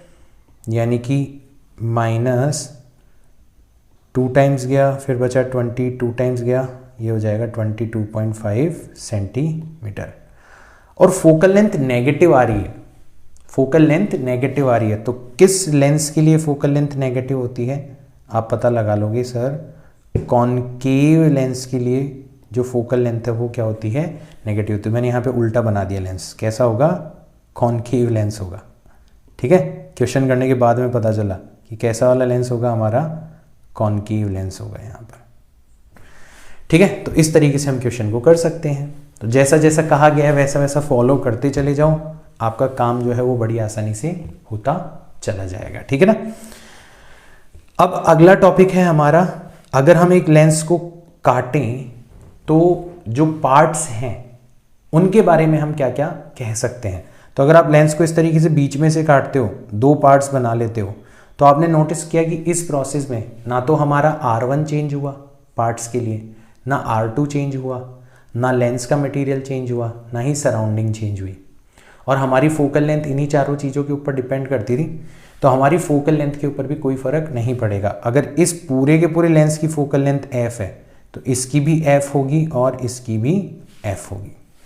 तो म्यू R1 और R2 सेम रह रहे हैं for each part, that's why they have similar focal length as that of whole length. तो इस तरीके से काटने पर तो हमारी फोकल लेंथ के ऊपर कोई फर्क नहीं पड़ता। अगर आप काटने के बाद में इन दोनों को इस तरीके से रखते हो तो आपने देखा था कि इस वाले लेंस का काम क्या होता था, ऊपर वाला पार्ट रे को इधर की तरफ कन्वर्ज करता था, नीचे वाला पार्ट रे को इधर की तरफ कन्वर्ज करता था, है ना। तो ऊपर वाले पार्ट का काम है रे को नीचे की तरफ कन्वर्ज करना। अब देखो यहां पे क्या हो रहा है, अगर कोई रे आएगी तो नीचे की तरफ कन्वर्ज होगी, कोई रे आएगी तो और नीचे की तरफ कन्वर्ज हो जाएगी। तो ओवरऑल ये जो कॉम्बिनेशन है ये तो कन्वर्जिंग की तरह ही बिहेव कर रहा है, कन्वर्जिंग लेंस की तरह ही बिहेव कर रहा है। तो यहां पर दोनों जो लेंसेज होंगे वो सिमिलर वे के अंदर बिहेव करेंगे, दोनों ही कॉन्वेक्स लेंस की तरह बिहेव करेंगे। तो हमारी जो टोटल पावर हो जाएगी वो इन दोनों की पावर्स का सम हो जाएगी, यानी कि ट्वाइस ऑफ हमारे होल लेंस की जो पावर होगी उसके इक्वल हो जाएगी। देखो फोकल लेंथ सेम रही दोनों टुकड़ों की, यानी कि दोनों टुकड़ों की पावर भी जो पूरा लेंस था उसके बराबर है। और अगर आप दोनों को बराबर बराबर रख दोगे तो वो दो कंबाइंड लेंसेज की तरह बिहेव करेगा, यानी कि उसकी पावर जो है कॉम्बिनेशन की वो दुगनी हो जाएगी। बट अगर आप एक लेंस को इस तरीके से और एक लेंस को इस तरीके से रखोगे तो आपकी नेट पावर 0 भी आ जाएगी। कैसे? ये तो रे को करेगा नीचे की तरफ और ये रे को करेगा वापस से ऊपर की तरफ। तो अल्टीमेटली आपकी जो रे होगी वो क्या हो जाएगी, जैसे आ रही थी वैसी की वैसी निकल जाएगी। यहाँ पे रे आई, इसने नीचे की तरफ करा, यहाँ पे रे आई, इसने वापस से ऊपर की तरफ करा। तो रे जैसी आ रही थी वैसी की वैसी निकल गई, कोई बेंडिंग जनरेट नहीं हुई। एक पार्ट कॉन्वेक्स की तरह बिहेव कर रहा है और एक पार्ट कॉनकेव की तरह बिहेव कर रहा है, इसलिए आपकी जो नेट पावर है वो कितनी हो जा रही है, 0 हो जा रही है। तो ये क्वेश्चन एज इट इज पूछा जाता है। सबसे पहला पार्ट तो पूछा जाएगा कि काटने पर फोकल लेंथ कितनी होगी, आप बोल देना बराबर होगी जितनी लेंस की थी। और अगर इस तरीके से कंबाइन किया जाएगा तो पावर कितनी हो जाएगी, और इस तरीके से कंबाइन किया जाएगा तो पावर कितनी हो जाएगी। अगर हम लेंस को वर्टिकल कट करते हैं तो ये एक आपका बन जाएगा प्लेनो कॉन्वेक्स लेंस, ये आपका बन जाएगा एक प्लेनो कॉन्वेक्स लेंस। और मैंने बताया था प्लेनो कॉन्वेक्स लेंस की जो फोकल लेंथ होती है वो डबल होती है, किसके कंपैरिजन में, कॉन्वेक्स लेंस के कंपैरिजन में। अगर आपको याद हो तो फॉर्मूला था 1/f is equal to twice of mu minus 1/r for convex lens by convex lens, and 1/f is equal to only mu minus 1/r for plano convex lens. तो वहां पर भी हमने बात करी थी, यहां पर एक बार वापस से हमने देख लिया। तो अगर इसकी फोकल लेंथ f है तो इस टुकड़े की 2f हो जाएगी और इस वाले पार्ट की भी 2f हो जाएगी। और अगर आप इन दोनों को वापस से कंबाइन कर दोगे तो वापस से आपका ओरिजिनल लेंस बन जाएगा और वापस से जो नेट पावर है वो सेम हो जाएगी, वापस से फोकल लेंथ f के इक्वल हो जाएगी। ठीक है ना। एक जो दूसरे प्रकार का क्वेश्चन यहां पर पूछा जाता है वो ये पूछा जाता है कि अगर हमारा लेंस जो है वो अलग अलग प्रकार के मटेरियल से बनाया जाए, जैसे इस ऊपर वाले हिस्से की रिफ्रैक्टिव इंडेक्स μ1 है, इस वाले हिस्से की रिफ्रैक्टिव इंडेक्स μ2 है, इस वाले हिस्से की रिफ्रैक्टिव इंडेक्स μ3 है, इस वाले हिस्से की रिफ्रैक्टिव इंडेक्स μ4 है। तो हमें इतना ध्यान रखना है कि हर टुकड़ा, हर हिस्सा एक लेंस की तरह बिहेव कर रहा है, हर हिस्से की रिफ्रैक्टिव इंडेक्स अलग अलग है। और क्योंकि हमारी फोकल लेंथ रिफ्रैक्टिव इंडेक्स के ऊपर डिपेंड करती है तो हर टुकड़ा इमेज को अलग अलग जगह पर फोकस कर रहा होगा। तो हमारी नंबर ऑफ इमेजेस बनेंगी, और कितनी नंबर ऑफ इमेजेस बनेंगी, जितने टाइप के रिफ्रैक्टिव इंडेक्स से हमने लेंस को बनाया है। So for different mu focus would be different, so images will be formed at different places. And how many number of images will be formed? It depends on number of refractive indexes you have used to make the lens. Direct questions आते हैं बच्चों, ये ध्यान रखना, ठीक है ना। अब बात करते हैं हम पावर ऑफ लेंस की और पावर ऑफ मिरर्स की। अलग अलग ऑप्टिकल इंस्ट्रूमेंट्स के लिए पावर को अलग अलग तरीके से डिफाइन किया जाता है, बट लेंस और मिरर की अगर हम बात करें या फिर सिंगल रिफ्लेक्टिंग सरफेस की अगर अपन बात करें या सिंगल रिफ्लेक्टिंग सरफेस की अगर हम बात करें तो उसके लिए पावर को डिफाइन किया जाता है as the ability to converge the beam of light. कितना इकट्ठा करने की क्षमता है आपके उस पर्टिकुलर ऑप्टिकल इंस्ट्रूमेंट के अंदर, यानी कि लेंस के अंदर या मिरर के अंदर, ठीक है ना। यानी कि पावर का जो मैग्नीट्यूड होगा, जो उसकी वैल्यू होगी, वो फोकस के इन्वर्सली प्रोपोर्शनल होगी, हमें पता पड़ गया। भाई फोकस जितना कम होगा यानी कि आपकी रेज ऑफ लाइट उतना जल्दी क्या हो जाएगी, कन्वर्ज हो जाएगी। ठीक है, यानी कि पावर जो होगी आपकी लेंस की या मिरर की वो उतनी ज़्यादा होगी। तो हमें ये तो पता पड़ गया कि पावर जो है वो फोकस का रेसिप्रोकल होना चाहिए। अब बात करते हैं साइन के बारे में। तो अगर हमारा कन्वर्जिंग डिवाइस है तो उसकी पावर पॉजिटिव होनी चाहिए, और अगर डाइवर्जिंग डिवाइस है तो उसकी पावर नेगेटिव होनी चाहिए। भाई डाइवर्ज करने का मतलब है आपने तो कन्वर्ज करने की एबिलिटी ढूंढना चाहिए थी, और यहाँ पर आप डाइवर्ज करवा रहे हो, यानी कि आपकी पावर जो होगी वो नेगेटिव डायरेक्शन में चलेगी।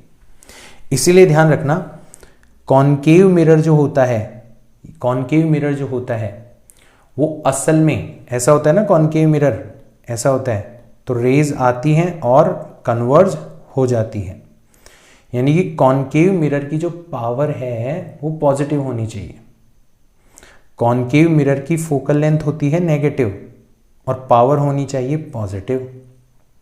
ऐसे कॉन्वेक्स मिरर की फोकल लेंथ होती है पॉजिटिव और पावर होनी चाहिए नेगेटिव। तो उल्टा काम चल रहा है यहां पर, इसलिए मिरर्स के लिए पावर को डिफाइन किया जाता है नेगेटिव ऑफ 1/f। अब आप रख के देखो, अगर मान लो आपको कॉनकेव मिरर दिया गया है तो कॉनकेव मिरर की फोकल लेंथ जो होगी वो नेगेटिव होगी, नेगेटिव नेगेटिव मिलके आपकी पावर क्या आ जाएगी, पॉजिटिव आ जाएगी। अगर आपको कॉन्वेक्स मिरर दिया गया है तो उसकी फोकल लेंथ पॉजिटिव होगी, पॉजिटिव नेगेटिव मिलके ऑटोमेटिकली आपकी पावर क्या आ जाएगी, नेगेटिव आ जाएगी। तो हमारे पावर वाला काम भी चल गया, हमें एक आसान सा फॉर्मूला मिल गया। लेंसेज के बारे में हम देखें तो हमारा जो कॉनकेव लेंस होता है उसकी फोकल लेंथ जो होती है वो, उल्टा लिख दिया मैंने यहाँ पर, इसको चेंज करना पड़ेगा, ठीक है ना। यहां पर कर लो कॉन्वेक्स लेंस और यहां पर कर लो कॉनकेव लेंस,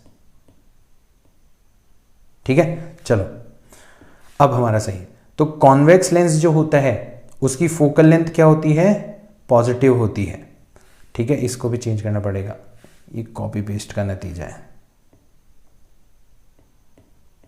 चलो नाउ, तो जो कॉन्वेक्स लेंस होता है उसकी फोकल लेंथ पॉजिटिव होती है, और कॉन्वेक्स लेंस असल में रेज को कन्वर्ज करता है, तो उसकी पावर भी क्या होनी चाहिए, पॉजिटिव होनी चाहिए। कॉनकेव लेंस जो होता है उसकी फोकल लेंथ नेगेटिव होती है और वो रेज को डाइवर्ज करता है, यानी कि उसकी जो पावर है वो कैसी होनी चाहिए, नेगेटिव होनी चाहिए। तो इसमें बिल्कुल सिमिलर है, जिसकी फोकस पॉजिटिव उसकी पावर भी पॉजिटिव, जिसकी फोकस नेगेटिव उसकी पावर भी नेगेटिव। तो इसमें हमें कोई नेगेटिव साइन लगाने की ज़रूरत नहीं है, डायरेक्ट हमारा फॉर्मूला बन जाएगा P = 1/f। तो लेंसेज के लिए P = 1/f होता है, मिरर्स के लिए P = -1/f होता है। ये बहुत अच्छे तरीके से आपको ध्यान में रखना है, इसके अंदर आपकी गलती नहीं होनी चाहिए। और हमारे पावर की जो SI यूनिट होती है उसको अपन कहते हैं डायोप्टर। वैसे तो मीटर इनवर्स होनी चाहिए थी। फोकल लेंथ आप हमेशा मीटर के अंदर रखोगे, ध्यान रखना, और फिर आप पावर निकालोगे तो वो फिर डायोप्टर के अंदर आपकी पावर आ जाएगी, ठीक है ना। तो ये कुछ इंपॉर्टेंट पॉइंट्स थे पावर के बारे में, और ये हमें कहाँ पर काम आएंगे, जब हम कॉम्बिनेशन के बारे में बात करेंगे। तो अगर आप कॉम्बिनेशन ऑफ लेंसेज के बारे में बात करते हो, जैसे दो लेंस है आपके, ठीक है ना, एक लेंस है आपका यहाँ पर इस तरीके से और एक लेंस है आपका यहाँ पर इस तरीके से।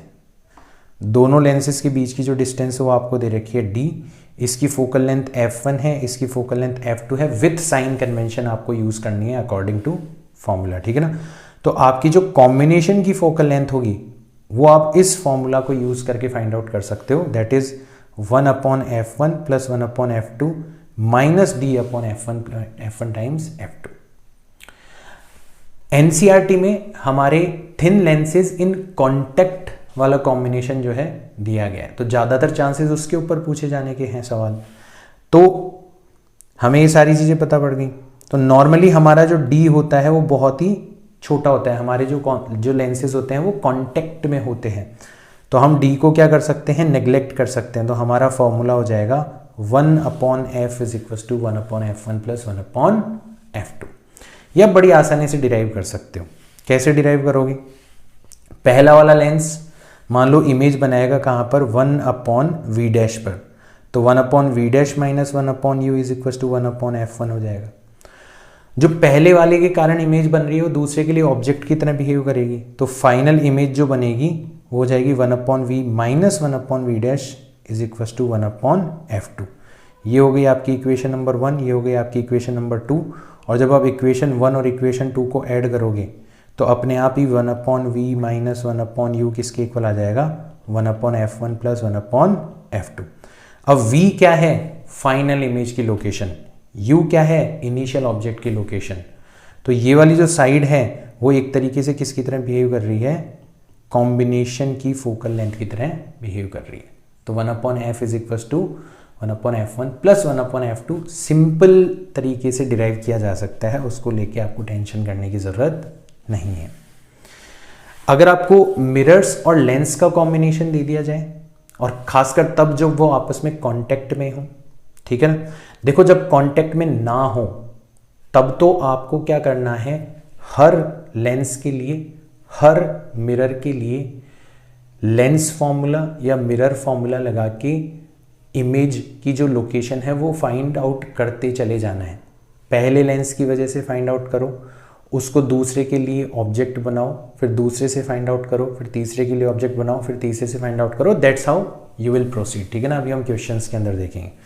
बट अगर ये आपस में कांटेक्ट में हो तो आप थोड़ा सा काम को और आसान बना सकते हो। कैसे? आप सबसे पहले रे ऑफ लाइट जो है ना उसके पाथ को ऑब्जर्व करो। जैसे मैंने ये पर्टिकुलर कॉम्बिनेशन लिया है, तो यहाँ पर दो लेंसेज हैं, एक तो है L1, एक है L2 और एक मिरर है हमारा M। तीनों कांटेक्ट में है और थिकनेस हमारी नेग्लिजिबल है इनकी, ठीक है ना। तो हमारी रे ऑफ लाइट कैसे जाएगी, पहले L1 के अंदर जाएगी, फिर L2 के अंदर जाएगी, फिर मिरर से टकराएगी, फिर वापस से L2 और फिर वापस से L1 और फिर वापस से हो जाएगी आज़ाद। तो रे जो है वो टकरा के वापस से आ रही है, यानी कि हमारा जो होल कॉम्बिनेशन है वो किसकी तरह बिहेव करता है, एक मिरर की तरह बिहेव करता है। ये वाली बात तो क्लियर होगी। अब उस मिरर की जो कॉम्बिनेशन हमारा जिस मिरर की तरह बिहेव कर रहा है, उस मिरर की फोकल लेंथ कितनी होगी वो हम फाइंड आउट करेंगे हमारे पावर वाले फॉर्मूला से।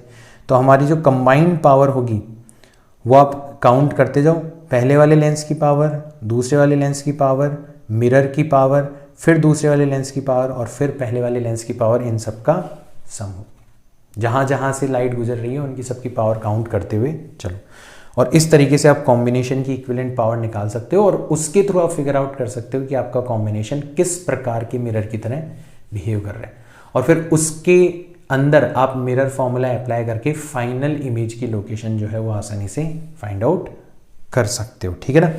तो अब अपन क्या करते हैं, कुछ क्वेश्चंस करते हैं, क्योंकि ये जो सारी बातें हैं ये क्वेश्चंस के थ्रू समझने की है, फॉर्मूलाज तो ऑलरेडी हमारे हाथ में। चलो, तो हमें दिया हुआ है by convex thin lens is made of glass, ठीक है। टू सरफेसेस हैं, इक्वल रेडाई है 25 सेंटीमीटर।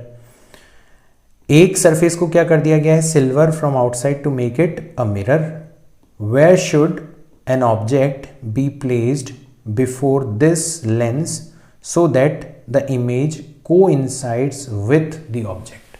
तो सबसे पहले तो हमें किस प्रकार का लेंस बनाने की बात करी गई है, तो कुछ इस तरीके का लेंस है, ठीक है। और इसकी ये वाली जो साइड है इसको बना दिया गया है मिरर, इसको बना दिया गया है मिरर। तो बेसिकली ये दो चीज़ों से मिलके बना है, एक तो बना है हमारा लेंस, है ना, और एक बना है हमारा मिरर। तो ये तो हो गया हमारा लेंस और ये हो गया हमारा मिरर, ठीक है। इसकी ये इक्वी कॉन्वेक्स लेंस है, तो इसकी जो रेडियस ऑफ कर्वेचर है वो हमें कितनी दे रखी है, वो हमें दे रखी है 25 सेंटीमीटर। और इसकी जो रेडियस ऑफ कर्वेचर है वो भी कितनी हो जाएगी, 25 सेंटीमीटर हो जाएगी। तो मैंने आपको बताया था कि अगर आपको कंबाइंड पावर निकालनी है तो आप रे ऑफ पाथ ऑफ रे ऑफ लाइट, तो सबसे पहले लेंस के अंदर जाओगी PL, फिर मिरर से टकराओगी PM और फिर वापस से लेंस के अंदर से बाहर निकलोगे तो PL। चलो, तो P का मतलब हो जाएगा हमारा combined focal length F, PL का मतलब हो जाएगा हमारे लेंस की फोकल लेंथ, और लेंस की फोकल लेंथ कितनी होती है twice of mu minus 1 divided by R. Mirror की फोकल लेंथ कितनी होती है? Negative of 25 divided by 2। तो उल्टा कर देंगे क्योंकि पावर होती है 1/f। ठीक है, आपको आई होप ये जो स्टेप्स हैं वो समझ में आ रहे होंगे, या फिर अपन अलग अलग निकाल लेते हैं। सबसे पहले मैं अगर PL की बात करूं, यानी कि 1/FL, यानी कि twice of mu minus 1/r, यानी कि ट्वाइस ऑफ म्यू का मतलब हो गया 3/2, मतलब 1.5 माइनस 1/r दैट इज 25। तो 1.5 में से 1 गया तो 0.5 बचेगा, उसको 2 से मल्टीप्लाई करोगे तो 1 डिवाइडेड बाय 25 आ जाएगा, है ना। तो हमें पता पड़ गया लेंस की जो फोकल लेंथ होगी वो तो कितनी हो जाएगी? 25 हो जाएगी। ऐसे ही कोई PM के बारे में कहे तो वो हो जाएगा -1/FM, और FM जो होता है वो किसके इक्वल होता है? R डिवाइडेड बाय 2 के इक्वल होता है। और ये कैसा मिरर है? ये कॉन्केव मिरर है, तो ये नेगेटिव हो जाएगा साइन कन्वेंशन के अकॉर्डिंग। नेगेटिव नेगेटिव पॉजिटिव हो जाएगा तो ये आ जाएगा 2/r दैट इज 2/25।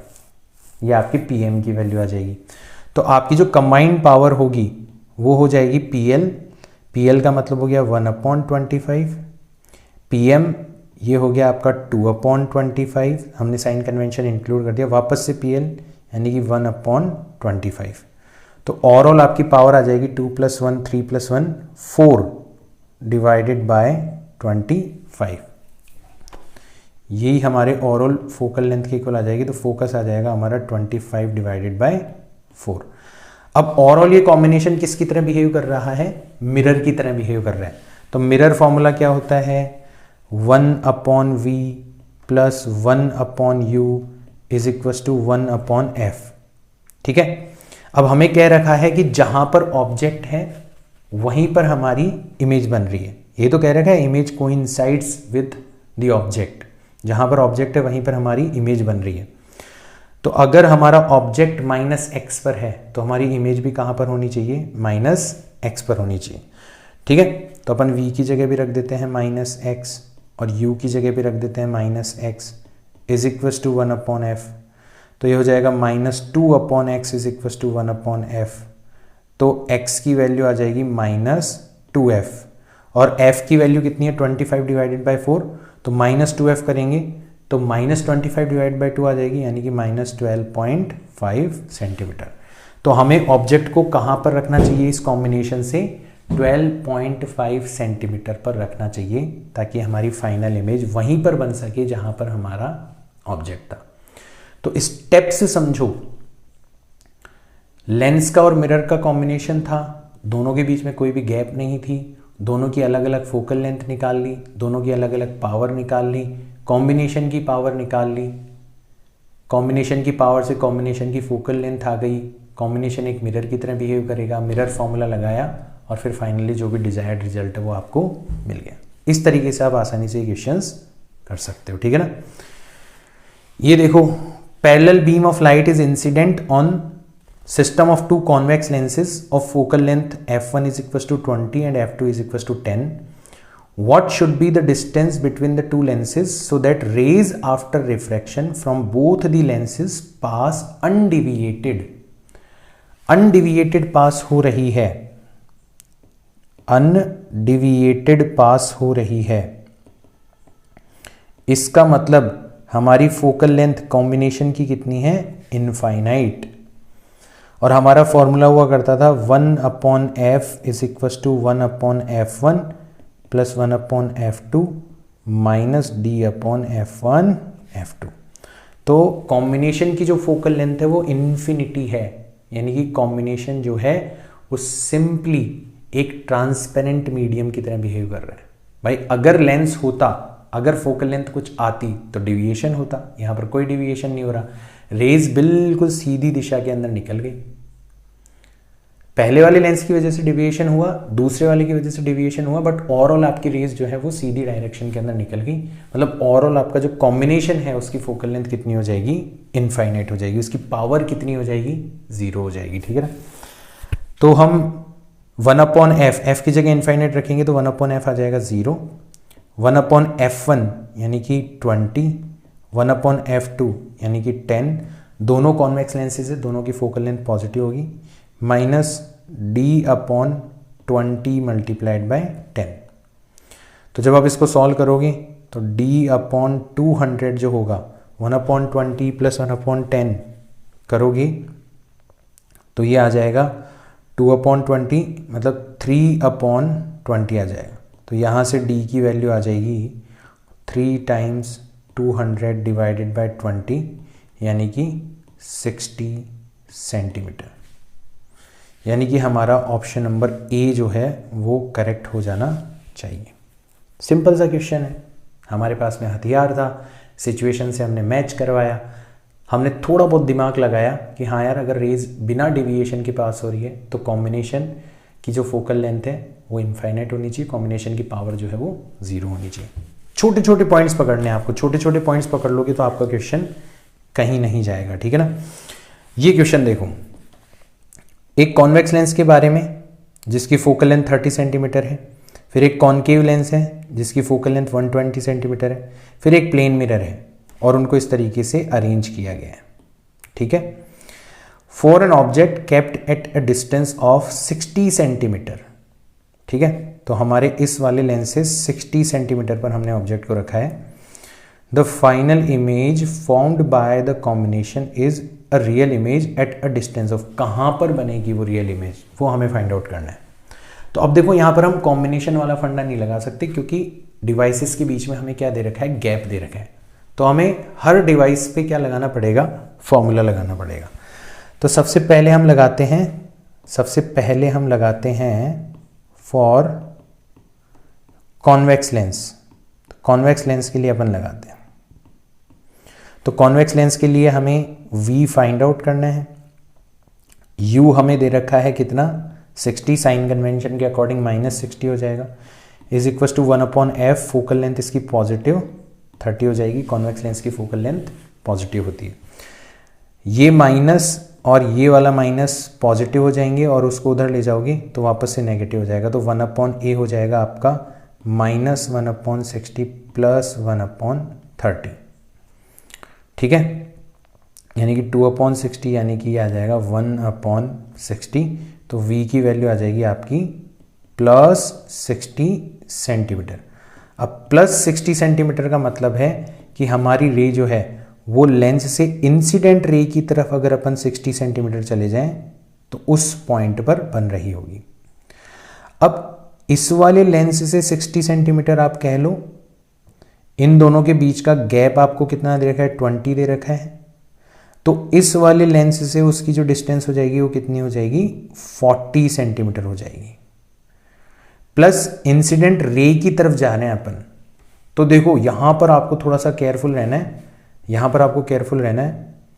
जब हम कॉनकेव लेंस के लिए ये फॉर्मूला अप्लाई करेंगे, कॉनकेव लेंस के लिए जब ये फॉर्मूला अप्लाई करेंगे तो हमारा u कितना हो जाएगा, कॉन्वेक्स लेंस से 60 सेंटीमीटर पर है, तो कॉनकेव लेंस से जो डिस्टेंस हो जाएगी वो कितनी हो जाएगी, 60 - 20 दैट इज 40, और वो भी इंसिडेंट रे की तरफ है तो पॉजिटिव 40 होगा।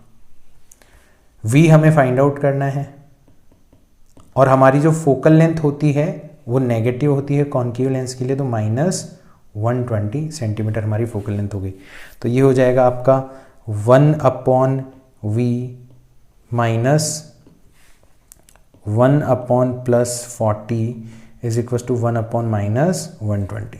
तो 1/v की वैल्यू आ जाएगी 1/40, उधर जाके पॉजिटिव हो जाएगा, -1/120, ठीक है। तो ये आ जाएगा आपका 3/120, 2/120 यानी कि 1/60।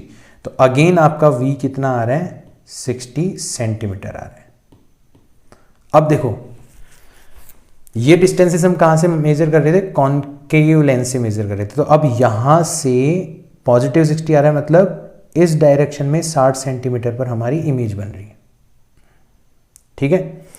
अब देखो 60 सेंटीमीटर इमेज बन रही है, इसका मतलब हमारे यहां से मिरर की जो डिस्टेंस थी वो कितनी थी, 50 सेंटीमीटर थी। कैसे निकाली, यहाँ से ये वाली डिस्टेंस कितनी है, 70 सेंटीमीटर। यहाँ से ये वाली डिस्टेंस कितनी है, 20 सेंटीमीटर। तो यहाँ से ये वाली डिस्टेंस कितनी हो जाएगी, 50 सेंटीमीटर।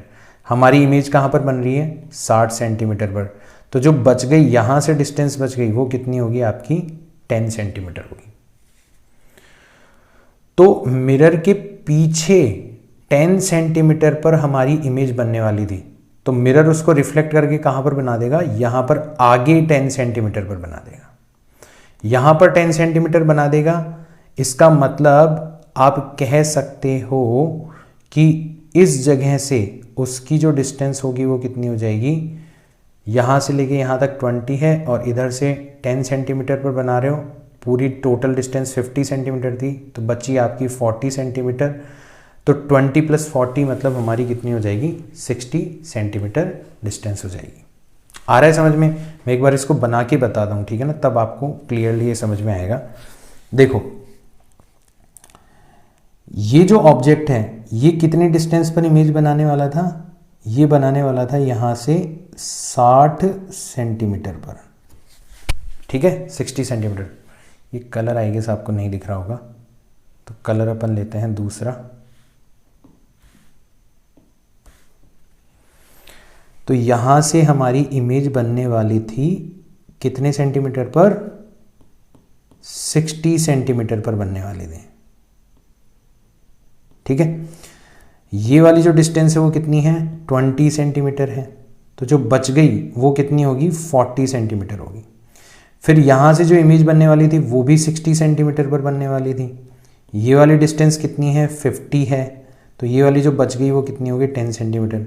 यानी कि इसकी जो इमेज बनेगी वो यहाँ से 10 सेंटीमीटर पर बनेगी, इधर से 10 सेंटीमीटर कह लो, टोटल 50 है, तो इधर इसकी तरफ से कितनी हो जाएगी, वो 40 सेंटीमीटर हो जाएगी। और 40 + 20 करोगे तो कॉन्वेक्स लेंस से उसकी जो डिस्टेंस होगी वो वापस से कितनी हो जाएगी, 60 हो जाएगी। तो हमारा ऑप्शन नंबर ए करेक्ट होगा कि हमारी जो फाइनल इमेज बन रही है वो 60 सेंटीमीटर पर बन रही है, बट कहाँ से, कॉन्वेक्स लेंस से। पहली इमेज कॉन्वेक्स लेंस से 60 सेंटीमीटर पर बन रही थी, पहली इमेज कॉन्केव लेंस से 40 सेंटीमीटर पर थी, दूसरी इमेज कॉन्केव लेंस से 60 सेंटीमीटर पर है, दूसरी इमेज मिरर से 10 सेंटीमीटर पर है, तीसरी इमेज मिरर से 10 सेंटीमीटर आगे की तरफ है। यानी कि तीसरी इमेज कॉन्केव लेंस से 40 सेंटीमीटर पर है। यानी कि तीसरी इमेज जो है वो हमारे शुरुआत वाले कॉन्वेक्स लेंस से कितनी डिस्टेंस पर हो जाएगी, 60 सेंटीमीटर पर हो जाएगी। इस तरीके से हम इस क्वेश्चन को आसानी से कर सकते हैं। ये चीज आपको ध्यान में रखनी है, ठीक है ना। एक और क्वेश्चन कर लेते हैं। एक एक्सपेरिमेंट के बारे में कहा गया है, convex lens of focal length 50 centimetre is placed coaxially on an optical bench in front of a convex mirror at a distance of 5 centimeter from it. It is found that an object and its image coincide if the object is placed at a distance of 20 centimeter from the lens. The focal length of the convex mirror is, convex mirror की focal length कितनी होगी। तो जो situation कही गई है पहले एक बार उसको ड्रॉ करो। तो हमारा एक कॉन्वेक्स लेंस है, ये हमारा कॉन्वेक्स लेंस हो गया। इसकी फोकल लेंथ हमें कितनी दे रखी है, 15 सेंटीमीटर दे रखी है। Is placed coaxially with on an optical bench in front of a convex mirror. तो इसको कॉन्वेक्स मिरर के सामने रखा गया है। कॉन्वेक्स मिरर हमारा ऐसा होता है, इसके सामने रखा गया और इन दोनों के बीच की जो डिस्टेंस है वो हमें दे रखी है 5 centimetre. It is found that an object and its image coincide. मान लो कोई ऑब्जेक्ट है तुम्हारा, ये हमारा कोई ऑब्जेक्ट है, तो यहां से जो रेज निकलेंगी, जैसे एक रे यहां पर गई, एक रे यहां पर गई, एक रे यहां पर गई। अब कोइंसाइड हमारी इमेज केवल और केवल तब होगी जब वो इस मिरर से टकराए और वापस से क्या हो जाए, रिबाउंड हो जाए और सेम पाथ को ट्रैवर्स करने लगे। अगर सेम पाथ को ट्रैवर्स करेगी तभी वापस से कहां पर पहुंचेंगे हम, हमारे इस वाले पॉइंट के ऊपर पहुंचेंगे। तो इसका मतलब इस मिरर के ऊपर इस मिरर के ऊपर ये जो रे जा रही है, मिरर के ऊपर नॉर्मली इंसिडेंट होनी चाहिए, नॉर्मली इंसिडेंट होनी चाहिए। इसका मतलब इसको जब आप आगे एक्सटेंड करोगे तो ये इस मिरर के कहाँ पर जाना चाहिए, सेंटर ऑफ कर्वेचर पर पहुंचना चाहिए। मिरर का जो सेंटर ऑफ कर्वेचर होता है वो twice of focal length distance पर होता है। इसका मतलब हमारे लेंस की वजह से जो इमेज बन रही है वो कहाँ पर बननी चाहिए, 5 + 2f डिस्टेंस के ऊपर बननी चाहिए। बस हमारा काम यहीं पे ख़त्म हो गया। हमें सारे इंग्रेडिएंट्स मिल चुके हैं। हमें कॉन्वेक्स मिरर की फोकल लेंथ फाइंड आउट करनी है। लेंस से 20 सेंटीमीटर पर हमारा ऑब्जेक्ट रखा हुआ है। तो हमें u मिल चुका है साइन कन्वेंशन के अकॉर्डिंग -20 सेंटीमीटर। हमें v मिल चुका है साइन कन्वेंशन के अकॉर्डिंग 5 + 2f सेंटीमीटर, है ना। और हमें f जो है वो क्या करना है, फाइंड आउट करना है। ठीक है, कौन सा वाला f, मिरर की जो फोकल लेंथ है वो हमें फाइंड आउट करनी है। लेंस की जो फोकल लेंथ है वो हमें दे रखी है कितनी, 15 सेंटीमीटर, पॉजिटिव 15 हो जाएगी। तो पहले अपन लेंस के लिए फॉर्मूला अप्लाई करते हैं। तो हो जाएगा 1/v मतलब 5 + 2f -1/u मतलब -20 = 1/f यानी कि +15। इसको उधर ले जाएंगे, पहले तो माइनस +1/20 हो जाएगा, उधर ले जाएंगे तो -1/20 हो जाएगा। तो 5 + 2f = 1/15 -1/20। जब सॉल्व करोगे तो 15 - 20 - 15 करोगे तो 5/300 यानी कि 1/60 आ जाएगा।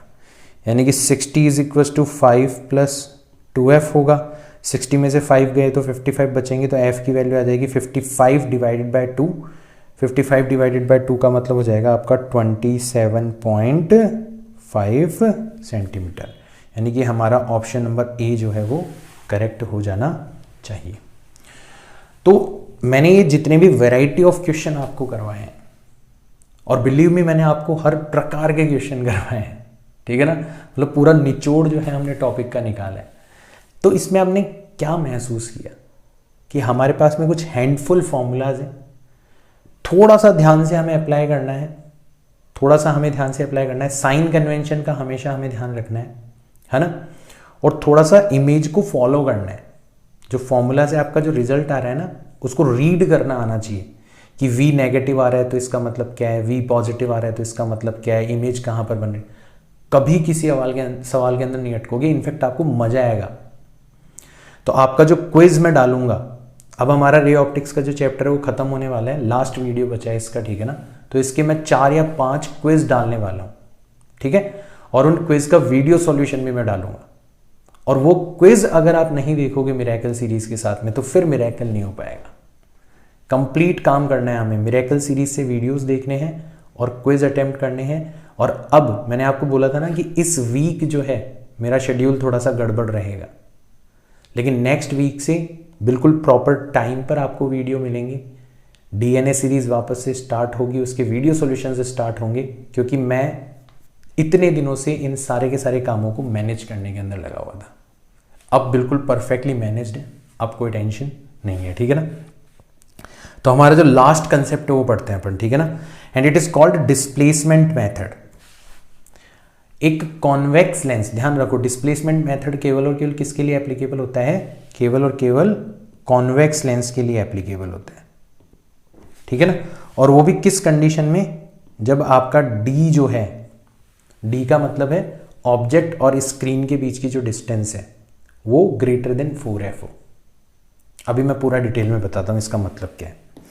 तो इसमें हम क्या करते हैं, हमारे ऑब्जेक्ट को रख देते हैं एक जगह पर और स्क्रीन को रख देते हैं दूसरी जगह पर, और ऑब्जेक्ट और स्क्रीन के बीच की डिस्टेंस को कर देते हैं फिक्स।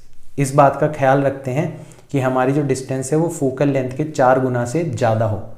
अब फोकल लेंथ तो हमें पता ही नहीं है, डिस्प्लेसमेंट मेथड का मकसद ही फोकल लेंथ फाइंड आउट करना है, तो हम कैसे रखेंगे, तो हम बाय डिफॉल्ट डिस्टेंस बहुत ज़्यादा रखते हैं, है ना। चलो ठीक है, अब हम क्या करते हैं, हमारा जो लेंस है उसको हम एक पोजीशन पर रखते हैं ताकि हमारे इस ऑब्जेक्ट की जो इमेज है वो कहां पर बने, स्क्रीन पर बने।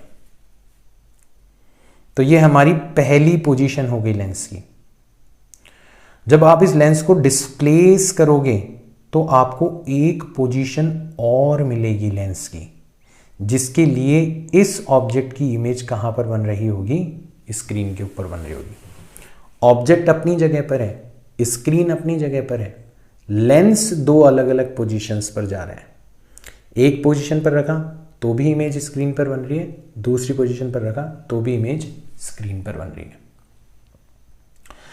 अगर हमें ऑब्जेक्ट और स्क्रीन के बीच की डिस्टेंस पता हो, कैपिटल डी पता हो, और अगर हम एक्सपेरिमेंट के थ्रू इस लेंस का डिस्प्लेसमेंट फाइंड आउट कर लें कि स्क्रीन पर दो बार इमेज बनाने के लिए लेंस को हमें किस किस पोजीशन पर रखना पड़ा, उन दोनों पोजीशंस का डिफरेंस कितना है, उनका बिटवीन डिस्प्लेसमेंट कितना है, तो हम आसानी से फोकल लेंथ फाइंड आउट कर सकते हैं using this formula, f is equal to D square minus X square divided by 4d। आप बोलोगे सर ये आया कहां से? बड़े आसानी से आप डिराइव कर सकते हो। अगर आप इस डिस्टेंस को मान लो u, तो ये वाली जो डिस्टेंस हो जाएगी वो कितनी हो जाएगी, d माइनस u हो जाएगी। यानी कि आपका फॉर्मूला लगेगा 1 upon D minus U minus 1 upon minus U is equal to 1 upon F. जब आप इस इक्वेशन को सॉल्व करोगे ना तो ये u के अंदर बन जाएगी एक क्वाड्रेटिक इक्वेशन। क्या बन जाएगी? क्वाड्रेटिक इक्वेशन बन जाएगी। और उस क्वाड्रेटिक इक्वेशन के जो दो सॉल्यूशंस आएंगे वो हमारी ये दो पोजीशंस होंगी u1 एंड u2। और इस u1 को और इस u2 को यूज करके आप आसानी से क्या फाइंड आउट कर सकते हो, f की वैल्यू फाइंड आउट कर सकते हो। तो मैं डिटेल्ड कैलकुलेशन में नहीं जा रहा। क्यों नहीं जा रहा? क्योंकि ना तो बोर्ड्स के अंदर ये डिस्प्लेसमेंट पूछा जाएगा और इसकी डेरिवेशन पूछी जाएगी, और कंपटीशन के अंदर इस पे सवाल पूछे जाते हैं, तो वहां पर हमारे लिए डेरिवेशन इंपॉर्टेंट नहीं होती। बट स्टिल अगर हम करना चाहें तो उसका मेथड मैंने आपको बता दिया है। अगर आप स्टिल ये जानना चाहते हो तो इसको भी हम उन टॉपिक्स की लिस्ट में रखेंगे जो कि हम चैप्टर के बाद में एक साथ एक वीडियो के अंदर लाने वाले हैं। नेचुरल फिनोमिना मैंने बताया था आपको, रे डायग्राम्स बताए थे, ये भी उसी वीडियो का पार्ट हो गया। तो ऑन डिमांड मैं वीडियो बनाऊंगा इनके लिए, ठीक है ना। तो हमें पता पड़ गया कि हमारी जो फोकल लेंथ होती है वो कितनी होती है, D square minus X square divided by 4d होती है। और x यहां पर जो होता है वो किसके इक्वल होता है, root D minus D times minus 4f, D minus 4f, ठीक है ना। तो मतलब या तो ये फॉर्मूला याद रख लो या ये फॉर्मूला याद रख लो।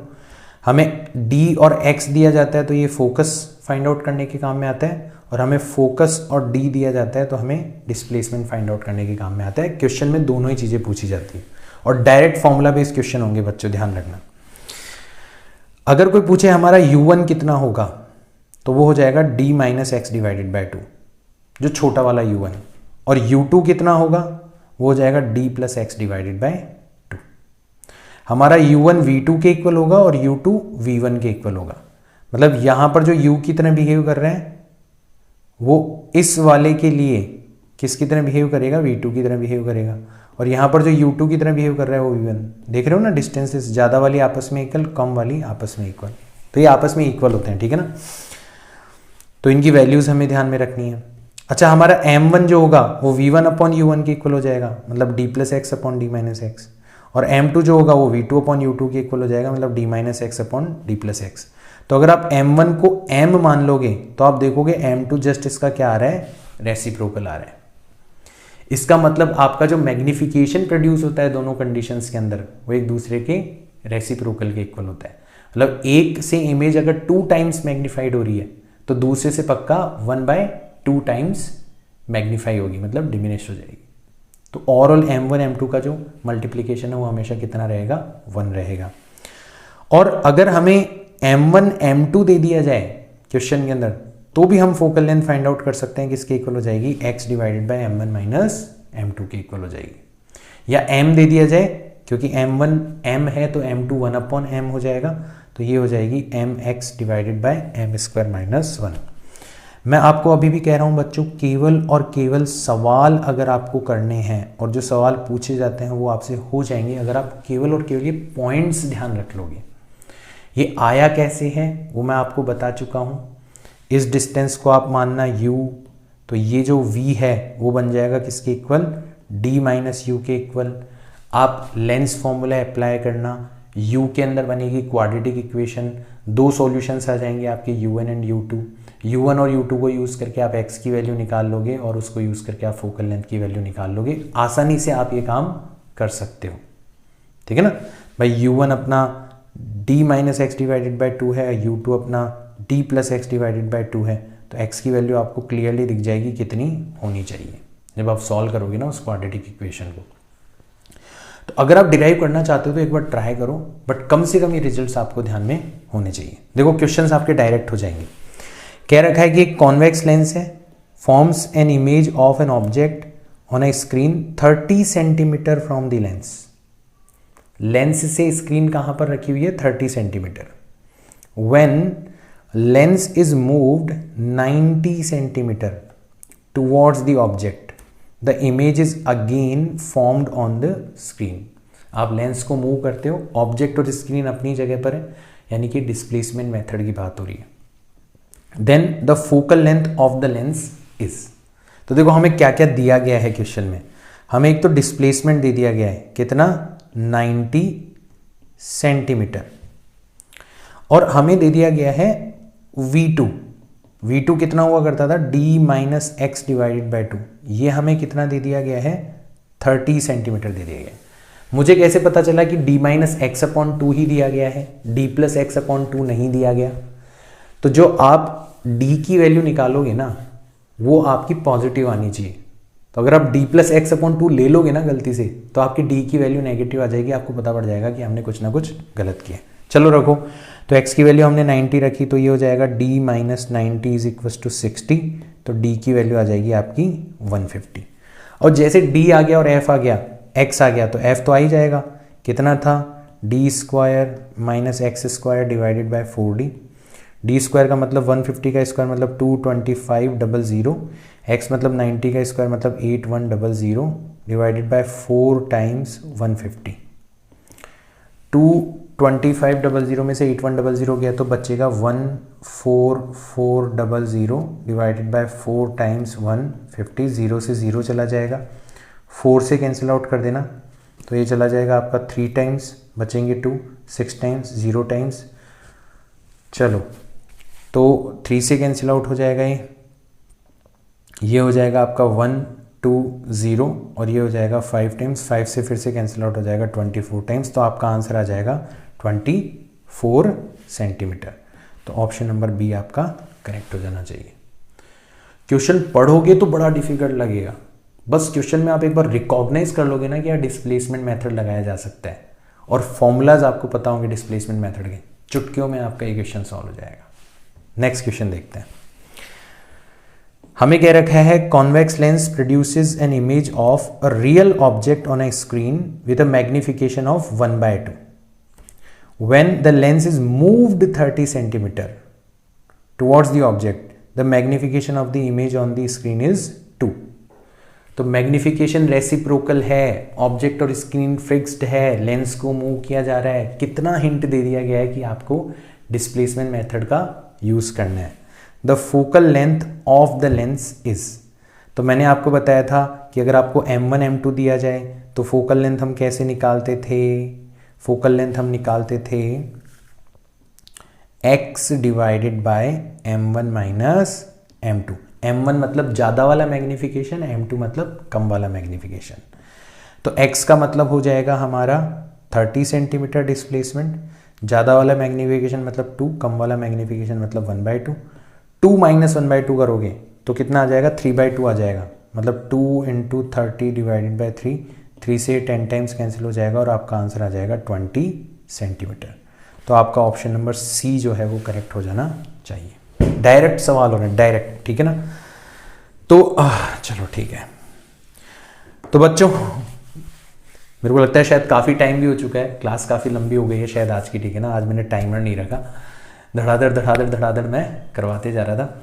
तो आई होप हमारी मिरेकल सीरीज़ आपको पसंद आ रही होगी, और अगर आपको पसंद आ रही है तो आपको मेरी हेल्प करनी है। इसे उन बच्चों तक पहुंचाना है जिनके पास पढ़ने का जज्बा है बट पढ़ने के लिए आर्थिक साधन नहीं है। अगर हमारी ये सीरीज़ उन बच्चों तक पहुंचने लगी जिन बच्चों के पास में बहुत कम साधन होते हैं, साथ ही साथ में बहुत कम टाइम होता है। सोचो जब उनको पता चलेगा कि यार हम 60 दिन के अंदर अगर सर के साथ पढ़ के पूरी की पूरी फिजिक्स कवर कर सकते हैं, तो उनका कॉन्फिडेंस कितना इंक्रीज हो जाएगा।